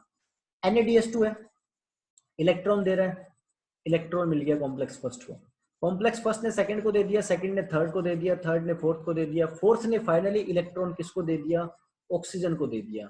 ऑक्सीजन कहाँ से आई, इन्वायरमेंट से आई। ऑक्सीजन को जैसे ही मिल गया, ऑक्सीजन किस में बदल गया, इलेक्ट्रॉन मिल गया ऑक्सीजन को। तो ये जो O2 का जो मॉलिक्यूल था, जो स्टेबल था, वो स्टेबल को जैसे ही इलेक्ट्रॉन मिल गया वो अनस्टेबल हो गया। वो किस में कन्वर्ट हो गया, वो O नेगेटिव में कन्वर्ट हो गया। वो किस में कन्वर्ट हो गया, O नेगेटिव में। O नेगेटिव में कन्वर्ट हो गया, तो ये कहता है कि जी मुझे तो स्टेबिलिटी चाहिए, स्टेबिलिटी चाहिए, तो फिर यहाँ पे कहीं से हाइड्रोजन आ गया होगा। अब ये हाइड्रोजन आया कहाँ से उसके बारे में बात करेंगे। यहाँ पे कहीं से हाइड्रोजन आ रखा होगा, वो ऑक्सीजन के पास जाएगा, हाइड्रोजन बोलेगा मेरे पे भी पॉजिटिव चार्ज है, तेरे पे नेगेटिव चार्ज है, क्यों ना तेरा पॉजिटिव और मेरा नेगेटिव मिल करके बैलेंस कर ले। तो हम बैलेंस करके क्या कर लेंगे, H2O बना लेते हैं और स्टेबल होके पड़े रहते हैं मजे में। ठीक है ना, स्टेबल हो जाते हैं। यहाँ से एक बार फिर से बता देता हूँ, NADH2 इलेक्ट्रॉन देगा कॉम्प्लेक्स फर्स्ट को, FeDH2 देगा कॉम्प्लेक्स सेकंड को। यहाँ से ये सारे आगे डिलीवर करते करते फाइनली अल्टीमेटली ऑक्सीजन को दे दिए जाएंगे। O2 एक स्टेबल कंपाउंड है, इलेक्ट्रॉन को लेकर के O नेगेटिव बन जाएगा। यहाँ हाइड्रोजन आ रखे होंगे कहीं से, अब कहाँ से आ रखे होंगे बात करेंगे। ये हाइड्रोजन आ रखे होंगे, इसके साथ मिलेंगे और H2O बना लेंगे, इनका किस्सा खत्म। अब क्या था, ETS के दो ही तो प्रोडक्ट बन रहे थे, एक तो प्रोडक्ट था इसका H2O और दूसरा था ATP। हमने H2O तो बना लिया लेकिन ATP अभी तक नहीं बना हमसे। ATP कैसे बनेगा उसके बारे में बात करते हैं। यहाँ क्या था, हाइड्रोजन को बाहर भेज दिया गया, हाइड्रोजन की कंसंट्रेशन ज्यादा हो गई, कंसंट्रेशन ज्यादा होने की वजह से एक इन्होंने कंसंट्रेशन ग्रेडियंट का फॉर्मेशन कर दिया, यानी कंसंट्रेट ग्रेडियंट का फॉर्मेशन कर दिया। कंसंट्रेट ग्रेडियंट का फॉर्मेशन कर दिया, केवल और केवल एक ही जगह थी यहाँ से जाने के लिए। वो जगह कौन थी, एटीपी सिंथेटेज के माध्यम से जाना पड़ रहा था। इंपॉर्टेंट क्वेश्चन कंपटीशन वालों के लिए कि जो ये साइटोक्रोम होता है उसका लास्ट स्टेप कौन सा होता है, एटीपी सिंथेटेज। या फिर इसे अब देखिए वर्ड को ऐड करना, एटीपी और सिंथेटेज को मैं ऐड करूंगा तो इसे मैं क्या बोल सकता हूँ, क्या एटीपीएज, ये भी ऑप्शन में देते हैं कई बार। इसके अलावा इसे कपलिंग फैक्टर भी बोलते हैं, वो भी ऑप्शन में देते हैं। ठीक है, तो सारी चीजें ध्यान रखना। हाइड्रोजन यहाँ से नीचे की तरफ चले जाएंगे और यहाँ पहुंच जाएंगे। रास्ते के बीच में ये कुछ ऐसा करेंगे जिसकी वजह से एडीपी जो होगा वो इनऑर्गेनिक फॉस्फेट के साथ मिलकर एटीपी का निर्माण कर लेगा। रास्ते में ये कुछ ऐसा करेगा जिसकी वजह से एटीपी का निर्माण हो जाएगा। अब ये ऐसा क्या करेगा, इसको छोड़ दो, मैं नहीं जानता ये क्या करेगा। अपने सिंपल बात करते हैं एनर्जी के बारे में, अपने सिंपल एनर्जी के बारे में बात करते हैं, ऊर्जा कैसे बनती है। ऊर्जा के बारे में बात करेंगे तो देखिए क्या था कि वैसे तो काफी सारी मूवीज वगैरह में आपने देखा होगा कि एक चूहा है, वो चूहा एक सर्कुलर पेडल में घूम रहा है, दौड़ रहा है, काफी ज्यादा ऊपर जा नहीं सकता और उसके दौड़ने की वजह से क्या हो रहा है, ये पेडल बार बार घूम रहा है, ये घूम रहा है और एक बल्ब जल रहा है। ठीक है, इस तरीके का कोई सीन आपने मूवीज में देखा होगा। उसके अलावा क्या होता है, एक चीज और आपने देखी होगी, तो साइकिल वगैरह उसकी पेडलिंग कर रहे हैं और उससे क्या हो रहा है, इलेक्ट्रिसिटी जनरेट हो रही है। ठीक है, आपके अगर उसमें बात की जाए, क्या बोलते हैं इन्हें, जनरेटर के बारे में बात की जाए, जो आमतौर पे किसानों के घर पे आराम से देखने को मिलता है, या तो आटा चक्की संचालित करने के लिए या फिर ट्यूबवेल पे लगाने के लिए। ठीक है, जिसको किसकी सहायता से, या तो अपने चला सकते हैं इसकी सहायता से, ट्रैक्टर की सहायता से, पीटीओ शाफ्ट की सहायता से, या फिर डीजल की सहायता से भी चला सकते हैं इंजन रख के। लेकिन दोनों ही कंडीशन में अपने क्या करेंगे, तो पुली लगाते हैं। ठीक है, बेल्ट लगाते हैं, वो होते हैं ना रबड़ के या प्लास्टिक के, आप बोल सकते हो रबड़ के होते हैं, बेल्ट बोलते हैं उन्हें, बेल्ट लगाते हैं। ठीक है, किस चीज के लिए, बार बार घुमाने के लिए, रोटेशन गति देने के लिए बेल्ट लगाते हैं। वो बेल्ट किस चीज के लिए लगाते हैं अपने, ताकि एनर्जी को कन्वर्ट किया जा सके। ठीक है, एनर्जी को कन्वर्ट किया जा सके। उसी तरीके से अगर मैं बात करूंगा तो पानी की सहायता से लोग क्या करते हैं, बिजली का उत्पादन करते हैं। किस तरीके से करते हैं पानी की सहायता से बिजली का उत्पादन, बड़े बड़े व्हील्स रहते हैं, बड़े बड़े व्हील्स रहते हैं, उनके ऊपर वाटर जैसे ही गिरा वो व्हील थोड़ा घूम गया, फिर और वाटर आकर के गिरा वो घूम गया। इस तरीके से पानी के बहाव की वजह से व्हील घूमता रहेगा, बार बार घूमता रहेगा, तो क्या होगा, एनर्जी प्रोड्यूस होती रहेगी। ये चीज आपने देखी है, जनरल बहुत कॉमन चीजें ही एनर्जी प्रोड्यूस होने की। और तो और कोई बच्चों के आपने खिलौने वगैरह देखे होंगे, तो उनमें भी आप किसी चीज को काफी देर तक रब करोगे, उसके बाद में क्या होगा, एनर्जी जब डेवलप हो जाएगी। एक टॉर्च आती थी बचपन में, आपने कभी उसके साथ खेला होगा, कभी तो घर वालों ने ला करके दी होगी, वरना आप लाए होगे, उसको आप काफी देर तक मूवमेंट करवाते थे, वो थोड़े चार्ज हो जाती थी। ठीक है, तो एनर्जी अल्टीमेटली इसी तरीके से डेवलप होगी। तो यहाँ पे क्या होगा, जब ये हाइड्रोजन अंदर आ रहा होगा, जब ये हाइड्रोजन अंदर आ रहा होगा, तो इसके अंदर आने के कारण एटीपी सिंथेसिस जो होगा वो भी क्या होगा, सर्कुलेटरी मूवमेंट करना स्टार्ट कर देगा। सर्कुलेटरी मूवमेंट करने की वजह से यहाँ ये वर्क कर रहा है, वर्क करने की वजह से क्या होगा, एडीपी और एटीपी में कन्वर्ट हो जाएगा। एटीपी में कन्वर्ट हो गया, एनर्जी बन गई। ध्यान रखना, किसके कारण बनी, H पॉजिटिव आ रहा था उसके कारण बनी। बात समझ में आई ना, ये आपका रीजन था जिसकी वजह से आपके क्या हो रहा है, एनर्जी बन रही है, एटीपी का निर्माण हो रहा है। कर कौन रहा है एटीपी का निर्माण, एटीपी का निर्माण कर रहा है एटीपी सिंथेटेज। अगर एटीपी सिंथेटेज ना होगा तो एनर्जी नहीं बनेगी। ठीक है, अगर H positive molecule intermembrane space में नहीं जाएंगे और इंटरमेम्ब्रेन स्पेस में इनकी कंसंट्रेट ग्रेडियंट का डेवलपमेंट नहीं होगा और यहाँ से ये अंदर की तरफ नहीं आएंगे, तो ये भी एक तरीके से चक्की नहीं चलेगी। पवन चक्की से बनती है इलेक्ट्रिसिटी। पवन चक्की कैसे काम करती है, काफी बहुत एल्टीट्यूड जहाँ होता है वहां पे लगा देते हैं पवन चक्की को, हवा बहुत तेज प्रेशर से आती रहती है और वो उसके पंख जो होते हैं वो चलते रहते हैं, पंखों के चलने के कारण क्या हो जाएगा, एनर्जी डेवलप हो जाएगी। ठीक है ना, तो सारी की सारी वही वो प्रोसेस है। उसी तरीके से यहाँ भी सेम ही तरीके से एनर्जी बनेगी। ओके, इतनी बातें हमने कर ली।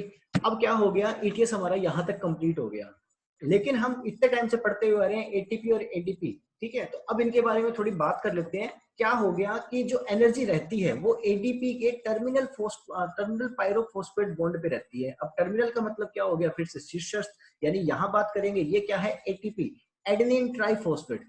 एडेनिन है, क्या है एडेनिन? एक प्यूरिन है, आप अच्छी तरीके से जानते हो। और प्यूरिन क्या होती है? टू रिंग स्ट्रक्चर होती है, ये बात भी आप अच्छी तरीके से जानते हो, जेनेटिक्स फर्स्ट ईयर वालों को भी मैंने पढ़ाई है, आप लोगों को भी मैंने पढ़ाई है। प्यूरिन क्या होती है? टू रिंग स्ट्रक्चर होती है, आपके सामने है बिल्कुल। उसके साथ में राइबोस शुगर जुड़ी हुई है, और उसके बाद में क्या? एडेनिन ट्राइफॉस्फेट, ट्राई का मतलब तीन, एक दो और तीन, तीन फॉस्फेट जुड़े हुए हैं। ये जो लास्ट वाला फॉस्फेट जो है वो क्या करेगा? वो एनर्जी को अपने में स्टोर करके रखेगा। ये जब एनर्जी की जरूरत होगी तो ये वाला बॉन्ड तोड़ दिया जाएगा। ये बॉन्ड जब टूटेगा, ये बॉन्ड जब टूटेगा तो बॉन्ड के टूटने से एनर्जी रिलीज होगी, जो एनर्जी अपने काम में आएगी। ठीक है, तो जब क्या होगा? एनर्जी की आवश्यकता होगी, तब ये बॉन्ड यहाँ से प्लस नहीं लिखा होगा, यहाँ पे माइनस लिखा होगा, गलती है इसमें। ठीक है, ठीक कर लेना इसको। माइनस होगा, माइनस होकर के क्या हो जाएगा? डाइफॉस्फेट बन जाएगा, यानी एडीपी बन गई। इनके पास कोई एनर्जी नहीं है, ध्यान रखना। ऑब्वियसली बॉन्ड है तो बॉन्ड में एनर्जी तो होगी, लेकिन हाई एनर्जी बॉन्ड यही होता है, ध्यान रखना। हाई एनर्जी फोस्फेटेस बॉन्ड कौन सा होगा? टर्मिनल पायरोफॉस्फेट बॉन्ड ही होगा। ओके, तो ये आपके एटीपी और एडीपी है। होपफुली आपको ये भी समझ में आ गए होंगे। अब अपने एक बार समरी कर लेते हैं कि इस चीज की, एरोबिक रेस्पिरेशन की। देखिए हुआ क्या, ग्लूकोज से हमने स्टार्ट किया, ग्लूकोज का क्या हुआ? ग्लाइकोलाइसिस हुआ। इसको मैं ज्यादा एक्सप्लेन नहीं करूंगा, आप अपने से देखना, इसको सारी स्ट्रक्चर को देखना, हर चीज को देखना, आपको और बेटर समझ में आएगी चीजें। ग्लूकोज को क्या हुआ? ग्लूकोज का ग्लाइकोलाइसिस हुआ, एक और दो NADH2 बन गए, दो एटीपी बन गए। ग्लाइकोलाइसिस से क्या बने? दो पायरुवेट बने, एक ऊपर बन गया, एक नीचे बन गया। पायरुवेट किसमें एंटर कर गया? क्योंकि एरोबिक रेस्पिरेशन है, यानी कहाँ एंटर करेगा? लिंक में एंटर करेगा। लिंक में एंटर करेगा तो क्या हो गया? माइटोकॉन्ड्रिया में पहुंच गया वे।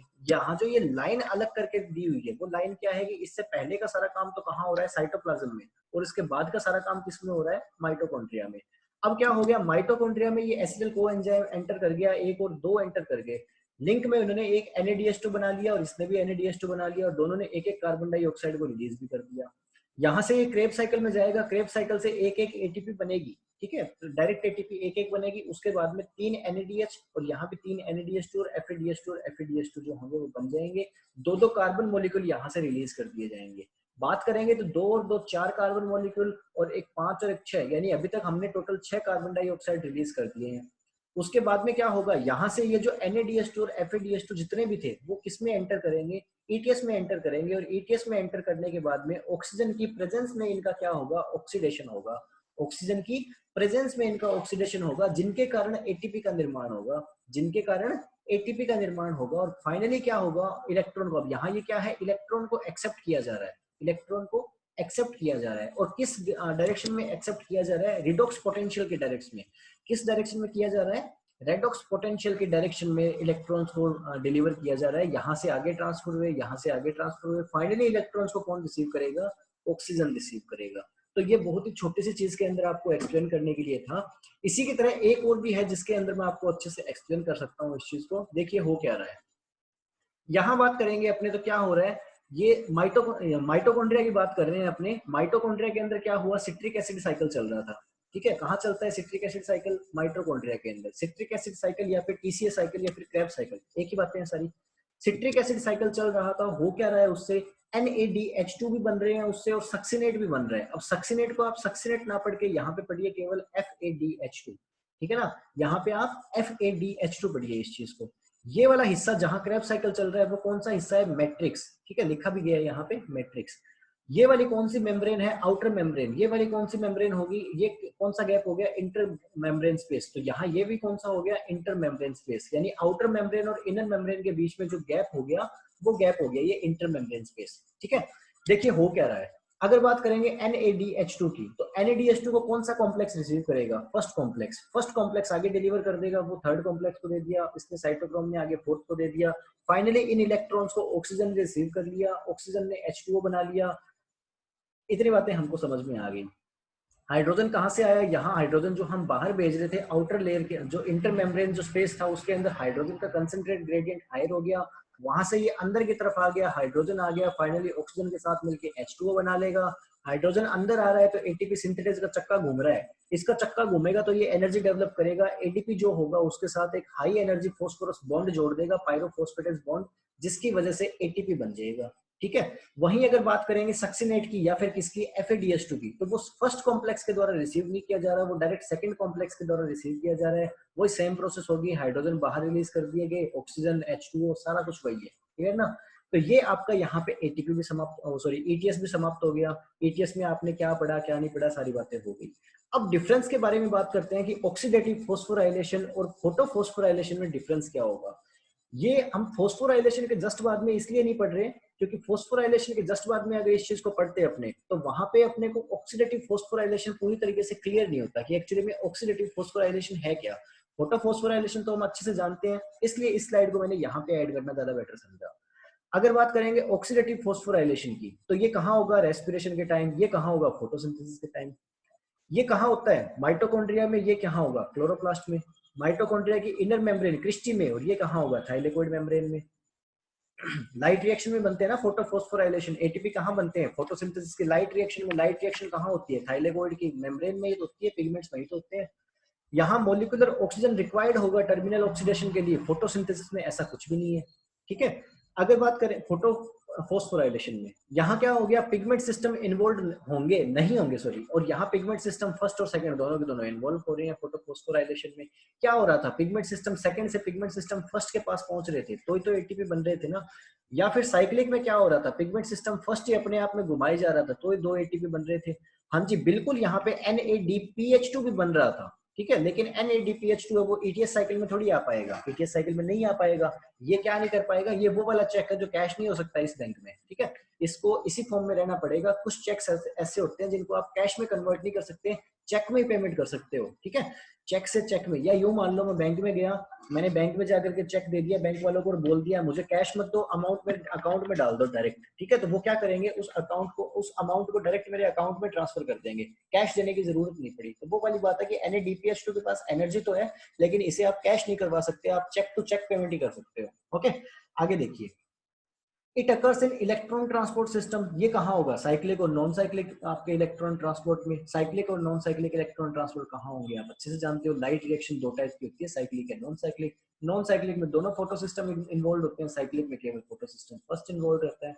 आगे क्या हो गया, ATP molecule are release to cytoplasm. अब साइटोप्लाज्म में एटीपी मॉलिक्यूल रिलीज कर दिए जाएंगे, जबकि इसके अंदर एटीपी मॉलिक्यूल कहाँ रिलीज किए जाएंगे, इसके अंदर एटीपी मॉलिक्यूल्स क्लोरोप्लास्ट के आपके स्ट्रोमा पार्ट में रिलीज कर दिए जाएंगे, जो फोटोसिंथेसिस की डार्क रिएक्शन में काम में ले लिए जाएंगे। जबकि ये क्या होंगे, एटीपी साइटोप्लाज्म में रिलीज कर दिए जाएंगे, और फिर जो मैं बोल रहा हूँ, तो बोलने में भी ये वाले एटीपी खर्च हो रहे हैं, बात समझ में आ गई ना, मैं बोल रहा हूँ इस टाइम पेन से लिख रहा हूँ, तो इन सारी चीजों में ये एटीपी खर्च हो रहे हैं। ओके, जबकि ये एटीपी जो होंगे वो केवल और केवल खाना बनाने में काम में लिए जाएंगे, ठीक है, किसके द्वारा, फोटोसिंथेसिस की डार्क रिएक्शन में। खुद का लगाया, खुद का उगाया, खुद का बनाया और खुद को काम में ले लिया। ओके, आगे देखिए, एनर्जी बजटिंग। अब एनर्जी बजटिंग जो है ना, वो सबसे कंफ्यूज टॉपिक है, आपका सबसे कंफ्यूजिंग टॉपिक एनर्जी बजटिंग हो गया। क्यों हो गया, क्योंकि इसमें सबसे बड़ा पंगा तो इस स्टेप में हो गया, क्योंकि रिसेंट थ्योरीज कहती है कि यहाँ पे 6 नहीं 4 एटीपी बनेंगे, और अब जो आप हमेशा पढ़ते आते हो वो कहती है यहाँ पे 6 एटीपी बनेंगे। मैंने ये जो एनर्जी बजटिंग की है, वो एनर्जी बजटिंग मैंने की है 40 एटीपी के ग्रॉस प्रोडक्शन के अकॉर्डिंग, कि 40 एटीपी टोटल बन रहे हैं, 40 में से 2 का लॉस हो जाएगा, 38 बन जाएंगे। लेकिन रट्टा नहीं लगाना, अपने दिमाग में एक बात हमेशा रखनी है कि सर जी, जो आपके ग्लाइकोलाइसिस होता है उसके अंदर जो NADH2 बनता है, और अगर यूकैरियोटिक सेल भी मेंशन कर रखी है उन्होंने, ठीक है, और जानबूझ के इस चीज की तरफ मेंशन करने की कोशिश कर रहे हैं, तो वहां पे 6 नहीं बनेंगे, डेफिनेटली 4 ही बनेंगे, और 4 बनेंगे तो टोटल कितने बनेंगे, 38। 38 में 2 का घाटा आपने हटाया तो 36 का हमें नेट गेन होगा। लेकिन यहाँ मैंने 40 एटीपी का ग्रोस गेन और 38 एटीपी का नेट गेन के अकॉर्डिंग ये टेबल बनाई है।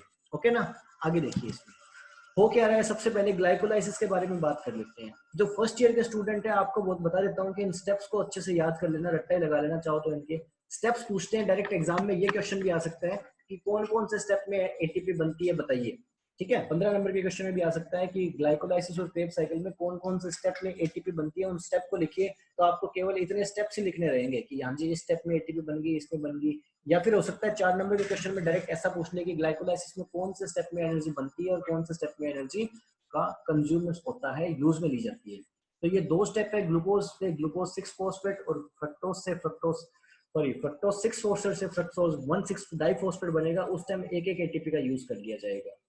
बाद में ये 6 यहाँ पे एटीपी मिलेंगे। अब क्योंकि हम ईटीएस पढ़ चुके हैं इसलिए अपने डायरेक्ट 6 एटीपी बोल रहे हैं, जबकि इस स्टेप में बनता क्या है, NADH2 बनता है। और क्योंकि ये स्टेप 2 बार फॉलो होता है इसलिए मैंने डायरेक्ट लिख दिया 6, ठीक है ना। लेकिन ध्यान रखना कंडीशन है इसके साथ में प्रोकैरियोटिक, यूकैरियोटिक या फिर क्वेश्चन की लैंग्वेज। ओके, हाँ जी। 1,3 डाइफॉस्फोग्लिसरिक एसिड से जब 3 फॉस्फोग्लिसरिक एसिड बनेगा तो एक एक एटीपी बनेंगे। एक एटीपी 2 बार प्रोसेस चलेगी, क्योंकि 2 आपके किसके मॉलिक्यूल बन गए, एक तो बन गया एल्डिहाइड पीजीएल और एक बन गया डीएचएपी। डीएचएपी फिर से एल्डिहाइड में कन्वर्ट हो जाएगा और एटीपी बनाता रहेगा। तो फाइनली टोटल ग्लाइकोलाइसिस में 10 एटीपी बन रहे हैं, 10 में से 2 यूज में लिए जा रहे हैं और नेट गेन कितने का हो रहा है, 8 का। लेकिन कंपटीशन वाले बच्चे इस स्टेप को प्लीज बहुत अच्छी तरीके से ध्यान में रखना। कंपटीशन वाले स्टूडेंट इस स्टेप को अच्छी तरीके से ध्यान में रखना, वरना प्रॉब्लम्स हो जाएंगी। ओके, आगे देखिए आगे क्या हुआ यहाँ पे। पायरुविक एसिड, आइसोसिट्रिक एसिड, ये सारे स्टेप्स क्रेब्स साइकिल के हैं। ये वाला जो स्टेप है वो स्टेप है लिंक का, ये स्टेप है लिंक का, ठीक है। बाकी सारे के सारे यहाँ पे हैं। 15 बनेंगे किससे, लिंक और आपके जो क्रेब्स साइकिल हुआ उससे 15 बनेंगे, क्योंकि सारी की सारी प्रोसेस 2 बार होगी, इसलिए 15 को 2 से मल्टीप्लाई कर दिया गया और 30 बन रहे हैं। 30 यहाँ बन रहे हैं और 10 ग्लाइकोलाइसिस में बन रहे थे, टोटल हो गए 40। यूज हो रहा है 2 का, नेट गेन हो गया 38 का। अब ये पूछ लेते हैं कैसे भी घुमा फिरा के, ठीक है।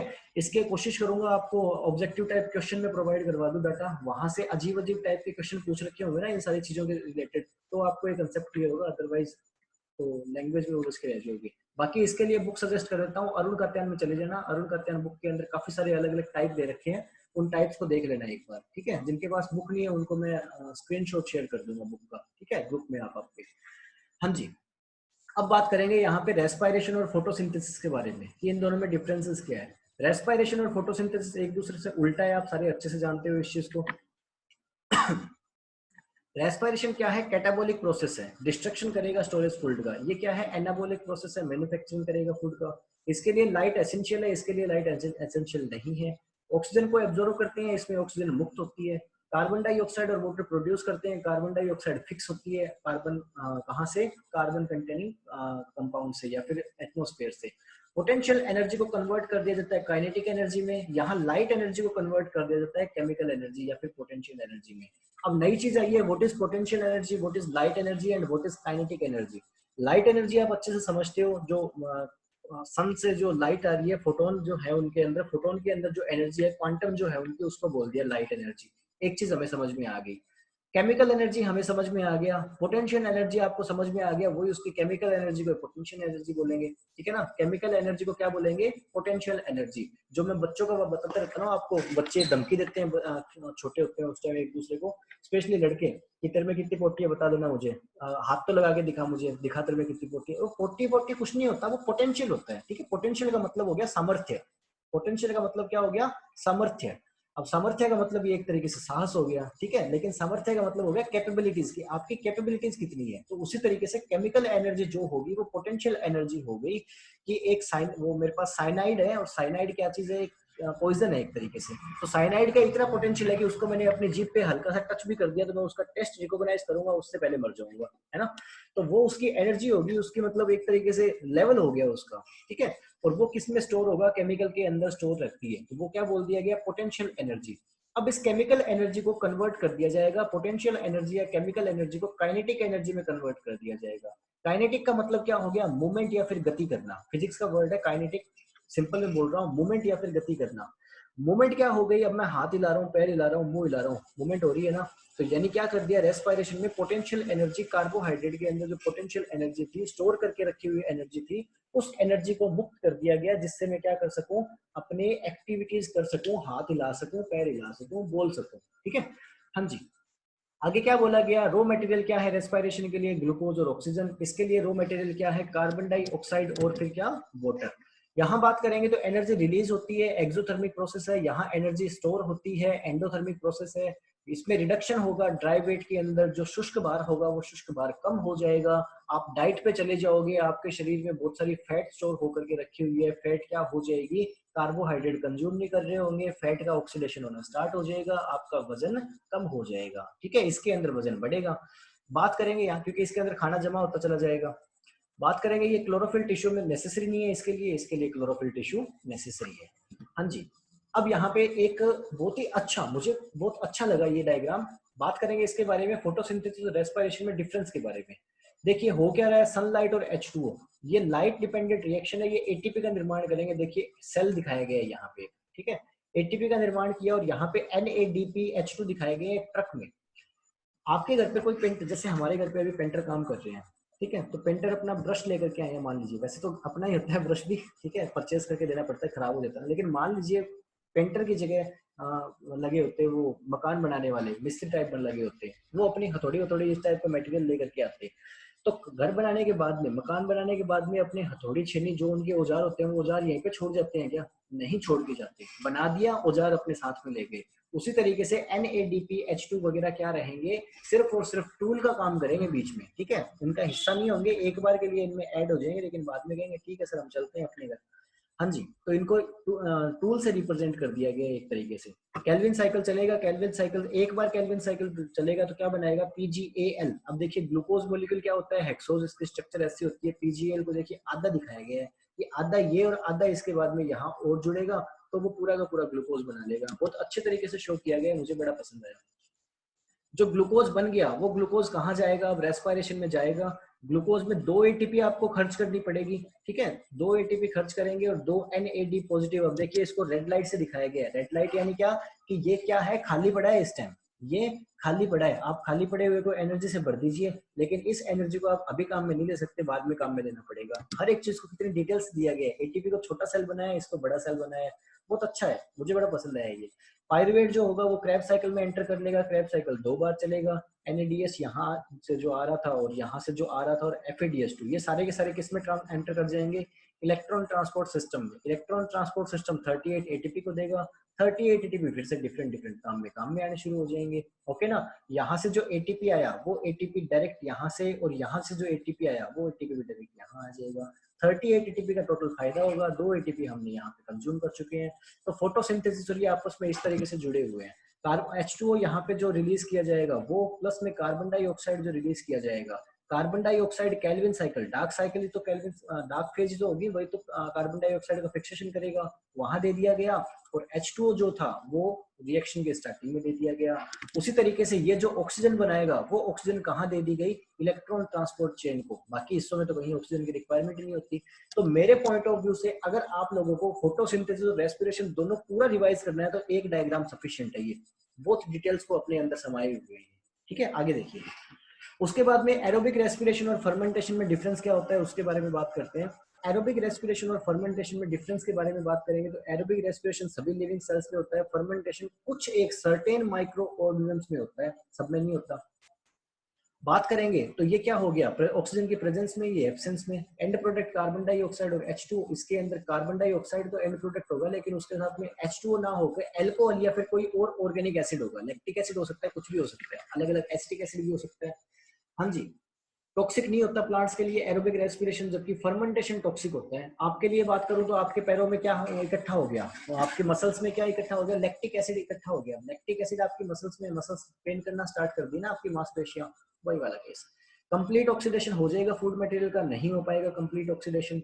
676 किलो कैलोरी, अब इसके बारे में कुछ बात करेंगे अपने आने वाले स्लाइड में, वो रिलीज होगी ग्लूकोज मॉलिक्यूल से। यहाँ केवल 21 किलो कैलोरी रिलीज हो पाएगी। यहाँ बात करेंगे अपने तो कंप्लीट ऑक्सीडेशन हो जाएगा, 38 ATP मिलेंगे अपने को एरोबिक रेस्पिरेशन से। एनारोबिक रेस्पिरेशन में केवल 2 ATP बनते हैं। जो NADS2 बनेंगे वो NADS2 भी एक तरीके से खराब कर दिए जाएंगे, क्योंकि NADS2 ETS में नहीं पहुंचेंगे, इतने तक एनर्जी नहीं देंगे। ठीक है, जाइमेज रिक्वायर्ड नहीं है इसके लिए, जाइमेज एंजाइम रिक्वायर्ड है कुछ कार्बोहाइड्रेट के केस में। ठीक है ना, आगे देखिए। एफिशिएंसी की बात करते हैं रेस्पिरेशन की। अब यहाँ पे एक और नई चीज निकल के सामने आएगी, ये मैंने कल परसों पढ़ा था एक नई चीज। एफिशिएंसी ऑफ रेस्पिरेशन के बारे में बात करेंगे तो देखिए क्या बोला गया, एक ग्लूकोज मॉलिक्यूल में 686 किलो कैलोरी एनर्जी रहती है। एक ग्लूकोज मॉलिक्यूल में 686 किलो कैलोरी एनर्जी रहती है। कल या पता नहीं परसों जो फर्स्ट लेक्चर था रेस्पिरेशन का, उसके अंदर मैंने आपको बोला था कि 686 किलो कैलोरी एनर्जी रहती है, लेकिन ये नया सोर्स है, पुराने सोर्सेस क्या कहते हैं 673 किलो कैलोरी रहती है। जो मैंने आपको ये डिटेल बताई थी, उस डिटेल को बताने के जस्ट बाद में मैंने एक डिटेल और पढ़ी थी इससे रिगार्डिंग। उसमें क्या बोला गया कि ग्लूकोज में एनर्जी तो 686 किलो कैलोरी ही होती है, लेकिन उस एनर्जी में से रिलीज केवल और केवल वो 673 कैलोरी ही कर सकते हैं। यानी उसने बोल दिया कि दोनों डाटा है वो एग्जिस्ट करते हैं। उस दिन मैंने आपको बोला था कि ये वाला डाटा एग्जिस्ट करता है, ये वाला नहीं करता, लेकिन बाद में मैंने एक लिटरेचर पढ़ा, उस लिटरेचर में ये और ये दोनों डाटा एग्जिस्ट कर रखे थे। डिफरेंस क्या था दोनों में ये भी बता दिया गया। लेकिन इन सारी चीजों के बावजूद भी बहुत सारी बुक्स है, जिन बुक्स के अंदर क्या लिखा गया है, अभी भी 686 किलो कैलोरी ही लिखा गया है, इसकी कोई एग्जिस्टेंस नहीं है। ठीक है। टोटल फ्री एनर्जी अवेलेबल के अंदर यहाँ पे मैंने 673 कैलोरी दे दिया, वहां पे अभी भी 686 किलो कैलोरी लिखा हुआ है, ध्यान रखना इस चीज को।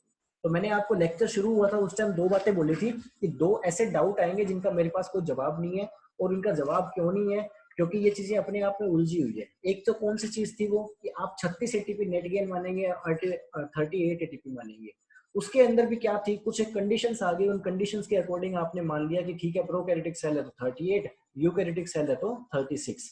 उसके बाद में आपने क्वेश्चन की लैंग्वेज को आधार बना लिया। उसके बाद में आपने ये मान लिया कि अगर वो ग्लूकोज मॉलिक्यूल के स्पेसिफिक पूछ रहा होगा कि ग्लूकोज मॉलिक्यूल में NADH2 कितने निकल रहे हैं, जो NADH2 निकल रहा है वो NADH2 कितने एटीपी देगा, तो हम क्या कर देंगे, 2 एटीपी को चूज कर देंगे। आपने कुछ एक सर्टेन कंडीशंस बना ली, लेकिन यहाँ फिर से वो कंफ्यूजन क्रिएट होगी कि ग्लूकोज मॉलिक्यूल में 686 किलो कैलोरी होती है, हमें पता है। ICR कहता है कि 686 किलो कैलोरी में से, ठीक है, 673 किलो कैलोरी रिलीज होगी, लेकिन बहुत सारी बुक्स में ये 686 किलो कैलोरी लिखा गया है। कोई मोटा डाउट नहीं है ये वाला, ठीक है। यहाँ से इतना क्वेश्चन पुट नहीं होगा, क्वेश्चन आएगा तो उसमें 686 किलो कैलोरी ही होगा, कोई ज्यादा डाउट वाली दिक्कत नहीं है। बहुत रेयर है कि इसमें से कोई कंफ्यूजिंग क्वेश्चन आपके सामने एग्जाम में आ जाए, लेकिन जो इलेक्ट्रॉन ट्रांसपोर्ट सिस्टम वाला जो डाउट था वो आपके लिए रेयर नहीं है, वहां से क्वेश्चन पूछते हैं, काफी पूछते हैं, इसलिए आपके लिए परेशानी का मुद्दा वो है, ये नहीं है। उसमें कुछ एक अपने को मिल गए कंक्लूजन, तो अपने उन कंक्लूजन के बेस पे आंसर देना तय कर लिया। ओके, आगे देखिए। अब हुआ क्या इसके अंदर, इसने बोल दिया एफिशिएंसी का मतलब क्या हो गया, दक्षता, कि इसकी कितनी दक्षता है, इसकी कितनी कैपेसिटी है रेस्पिरेशन की। ग्लूकोज मॉलिक्यूल के अंदर 686 किलो कैलोरी एनर्जी रहेगी, जिसमें से केवल 673 किलो कैलोरी एनर्जी रिलीज कर सकता है। कितने एटीपी मॉलिक्यूल रिलीज करेगा, 38 एटीपी मॉलिक्यूल रिलीज करेगा। अब यहाँ पे फिर से वेरिएबिलिटी आ गई, क्या गारंटी है 38 करेगा, अगर हम दूसरी थ्योरी देखें तो 36 भी तो कर सकता है ना, ठीक है। तो ये कुछ एक बातें यहाँ कंफ्यूज करने वाली है, तो उनको आप कंसिडरेशन में लेकर के रखना आपने, ठीक है। तो मान लिया हमने यहाँ पे 38 एटीपी कंज्यूम किए जा रहे हैं, सॉरी प्रोड्यूस किए जा रहे हैं, और एक एटीपी में 7.3 किलो कैलोरी एनर्जी है, तो इनको मल्टीप्लाई किया तो वो 273 के आसपास आ गए। 273 और टोटल अवेलेबल एनर्जी कितनी थी, 673.6 किलो कैलोरी। इन दोनों का मैंने जब रेस्पिरेशन की एफिशिएंसी के फॉर्मूला में पुटअप किया तो मेरे पास एरोबिक रेस्पिरेशन की एफिशिएंसी कितनी आई, 41%। मतलब क्या है इस चीज का, मतलब बता देता हूँ, बाकी चीजें आप अपने आप समझ जाओगे। मतलब ये है कि जो रेस्पिरेशन होगा वो केवल 41% एफिशिएंट होता है, यानी 100 किलो कैलोरी एनर्जी में से 40 किलो कैलोरी एनर्जी आप स्टोर कर पाए, बाकी 60 की 60 क्या हो गई, लॉस्ट हो गई। किस चीज में हो सकता है, किसी और प्रोसेस में या फिर हीट की फॉर्म में, ठीक है। अब अपने लिए स्लो ऑक्सीडेशन का एग्जांपल लेकर के चले थे, घर का गैस चूल्हा। तो घर के गैस चूल्हे में जब आप खाना बनाते हो तो आप क्या, आपका टारगेट क्या होता है, आपका टारगेट आलू उबालना रहता है या कुकर को गर्म करना रहता है। ऑब्वियसली आपका टारगेट क्या रहता है, आलू को उबालना रहता है, लेकिन आलू को उबालने के लिए आपको कुकर भी गर्म करना पड़ेगा। गैस का जो बर्नर होगा वो बर्नर भी गर्म हो जाएगा, और बर्नर के आसपास का हिस्सा भी गर्म हो जाएगा, प्लस आपने कुकर के अंदर जो पानी डाल रखा है वो पानी भी गर्म हो जाएगा। तो ये सारी चीजें भी तो एनर्जी को रिसीव कर रही है ना। आलू जो रिसीव करेगा वो तो अलग बात है, लेकिन ये सारी चीजें जिनको अपने नहीं चाह रहे कि एनर्जी जाए, वो भी रिसीव कर रही है। चलो कुकर को मान लेते हैं, आप लोग कहोगे कुकर गर्म नहीं होगा तो आलू कैसे गर्म होगा, ठीक है। लेकिन जो बर्नर के आसपास का हिस्सा गर्म हो रहा है वो तो मेरी एनर्जी वेस्ट ही हो रही है, बर्नर के आसपास का हिस्सा गर्म होकर के मुझे क्या फायदा दे रहा है, ठीक है। तो क्या हो रहा है कि वो गर्म हो रहा है, तो गर्म एनर्जी गेन करने की वजह से ही गर्म हो रहा है। तो उसी तरीके से यहाँ क्या होगा, ग्लूकोज मॉलिक्यूल होगा वो अपनी पूरी की पूरी एनर्जी को रेस्पिरेशन में फिक्स नहीं कर सकता, रेस्पिरेशन में स्टोर नहीं कर सकता, कुछ हिस्से को कर सकता है। और कितने हिस्से को कर सकता है, लगभग 41% के आसपास, ठीक है ना। आसपास किस लिए बोल रहा हूँ, क्योंकि देखिए डाटा में इसमें भी वेरिएबिलिटी है, काफी सारे सोर्सेज में, और इसमें भी वेरिएबिलिटी है, लेकिन रेस्पिरेशन की एफिशिएंसी एरोबिक की आप 40 से 50% की रेंज में मान लेना, ठीक है। हाँ जी, एनारोबिक रेस्पिरेशन की एफिशिएंसी की बात करेंगे, ग्लूकोज मॉलिक्यूल वही रहेगा, लेकिन केवल 2 एटीपी बन पाते हैं। 2 एटीपी बन पाए तो 7.3 से मल्टीप्लाई करेंगे तो फाइनल आंसर आपका कितना रह जाएगा, 2 पॉइंट समथिंग। यहाँ 41 पॉइंट समथिंग रहेगा, 2 पॉइंट समथिंग मैंने राउंड फिगर में 41 और 2% लिख दिया, ठीक है। तो 2% किसकी एफिशिएंसी है, एनारोबिक रेस्पिरेशन की। 41% किसकी एफिशिएंसी है, एरोबिक रेस्पिरेशन की। दोनों में एक जितना ही इनपुट यूज किया जा रहा है, ठीक है। दोनों में एक जितना ही इनपुट यूज हो रहा है, लेकिन आउटपुट दोनों का डिफरेंट डिफरेंट है, ओके। तो ये रेस्पिरेशन की एफिशिएंसी रिगार्डिंग आपका हो गया। उनके अलावा अगर मैं बात करूंगा टेस्ट ट्यूब के बारे में, कि कई बार अपने क्या करेंगे, टेस्ट ट्यूब के अंदर सीड डाल लेते हैं और सीड को जर्मिनेट करवाते हैं, तो टेस्ट ट्यूब का टेम्परेचर गर्म हो जाएगा। टेस्ट ट्यूब का टेम्परेचर क्यों गर्म हो जाएगा, क्योंकि मैं आपको हमेशा से एक स्टोरी बताते आया हूँ कि क्या होता है, सीड हो गया, सीड को आपने वाटर में डिसोल्व कर दिया, अब क्या हो गया, सीड के अंदर पानी एंट्री कर गया, पानी सीध में एंट्री कर गया तो वो क्या करेगा, भाग करके साइटोकाइनिन को कहेगा जाग जा, साइटोकाइनिन जिब्रेलिक एसिड को बोलेगा भैया खड़ा हो जा, जिब्रेलिक एसिड आगे जा करके जो स्टोर्ड आपका एंडोस्पर्म में खाना जो स्टोर करके रखा होगा उस स्टोर्ड फूड को फटाफट से हाइड्रोलाइसिस करेगा उसका, और स्टार्च को कन्वर्ट कर देगा किसके अंदर, हेक्सोज में। हेक्सोज में कन्वर्ट कर दिया, अब फटाफट से हमें ऑक्सीजन की रिक्वायरमेंट होगी, ऑक्सीजन अंदर एंटर करेगा और खूब मात्रा में क्या होगा, रेस्पायरेशन होगा।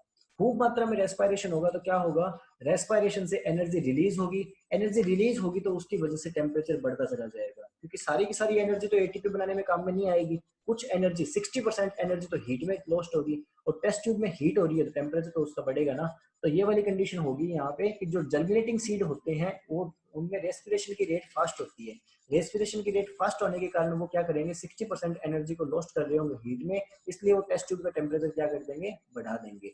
जबकि जो डोरमेंट सीड होंगे उनके अंदर रेस्पिरेशन लो होगा। क्यों होगा, सीड डोरमेंसी का मतलब हो गया कि वो उसमें डोरमेंसी दो टाइप की हो सकती है, एक तो उसकी इंटरनल कोई प्रॉब्लम हो, या फिर क्या हो उसकी आउटर सरफेस बहुत ज्यादा टाइट हो। आउटर सरफेस उसकी बहुत स्ट्रांग होगी तो पानी अंदर नहीं जा पाएगा, पानी अंदर नहीं जा पाए तो साइटोकाइनिन, जिब्रेलिक एसिड और वो हाइड्रोलाइसिस वाली सारी कहानियां बेकार होगी। वो बेकार होगी तो सबस्ट्रेक्ट नहीं मिल रहा, सबस्ट्रेक्ट नहीं मिल रहा तो कैसे रेस्पिरेशन होगा, ठीक है ना। तो डोरमेंट सीड्स की रेस्पिरेशन रेट क्या होती है, लो होती है, जबकि जर्मिनेटिंग सीड की रेस्पिरेशन रेट काफी हाई होती है। ओके, काफी सारी बातें इससे रिगार्डिंग अपने कर चुके हैं। इससे पहले एक क्वेश्चन आया यहाँ पे, क्या बोला गया, बोला गया during and aerobic respiration, during, हाँ जी, डिजीज वाले की रेस्पिरेशन भी रेट हाई होगी, ठीक है। हाँ जी, क्या बोला गया, during aerobic respiration of glucose a plant cell release 42 molecules of carbon dioxide, how many ATP will be produced. कि एक प्लांट सेल है वो 42 मॉलिक्यूल्स कार्बन डाइऑक्साइड को रिलीज कर रहा है, तो आप हमें बता दीजिए सर कि कितने मॉलिक्यूल्स होंगे एटीपी के जो प्रोड्यूस किए जाएंगे। तो इसका आंसर मुझे दे दीजिए, कोई नहीं है क्या। हाँ जी विकास, आप ही दीजिए इसका आंसर, क्या होगा। 42 ही होगा सर। 42 कैसे होगा, सोच के देखिए, क्वेश्चन को एनालिसिस करके देखिए। क्या क्वेश्चन है कि एक ग्लूकोज मॉलिक्यूल है, ठीक है, एक ग्लूकोज मॉलिक्यूल नहीं है, कोई प्लांट है एरोबिक रेस्पिरेशन कर रहा है, ग्लूकोज सबस्ट्रेट को काम में ले रहा है, यानी C6H12O6 को काम में ले रहा है, और लेकर के क्या बना रहा है, 42 मॉलिक्यूल्स बना रहा है कार्बन डाइऑक्साइड के। अब बताइए एक ग्लूकोज मॉलिक्यूल 42 मॉलिक्यूल्स बना पाएगा क्या कार्बन डाइऑक्साइड के। No sir. तो कितने मॉलिक्यूल्स बनाता है एक ग्लूकोज कार्बन डाइऑक्साइड के,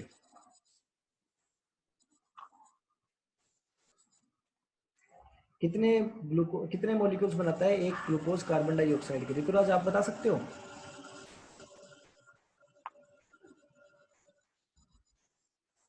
3 3 बनाएगा। ऋतुराज आप बता सकते हो इसका आंसर कि C6H12O6 है, वो कन्वर्ट हो रहा है, और कन्वर्ट होकर के कितने कार्बन डाइऑक्साइड के मॉलिक्यूल्स बना पाएगा। माया मैम या अंजनी मैम, आप में से कोई बता सकता है। माया मैम,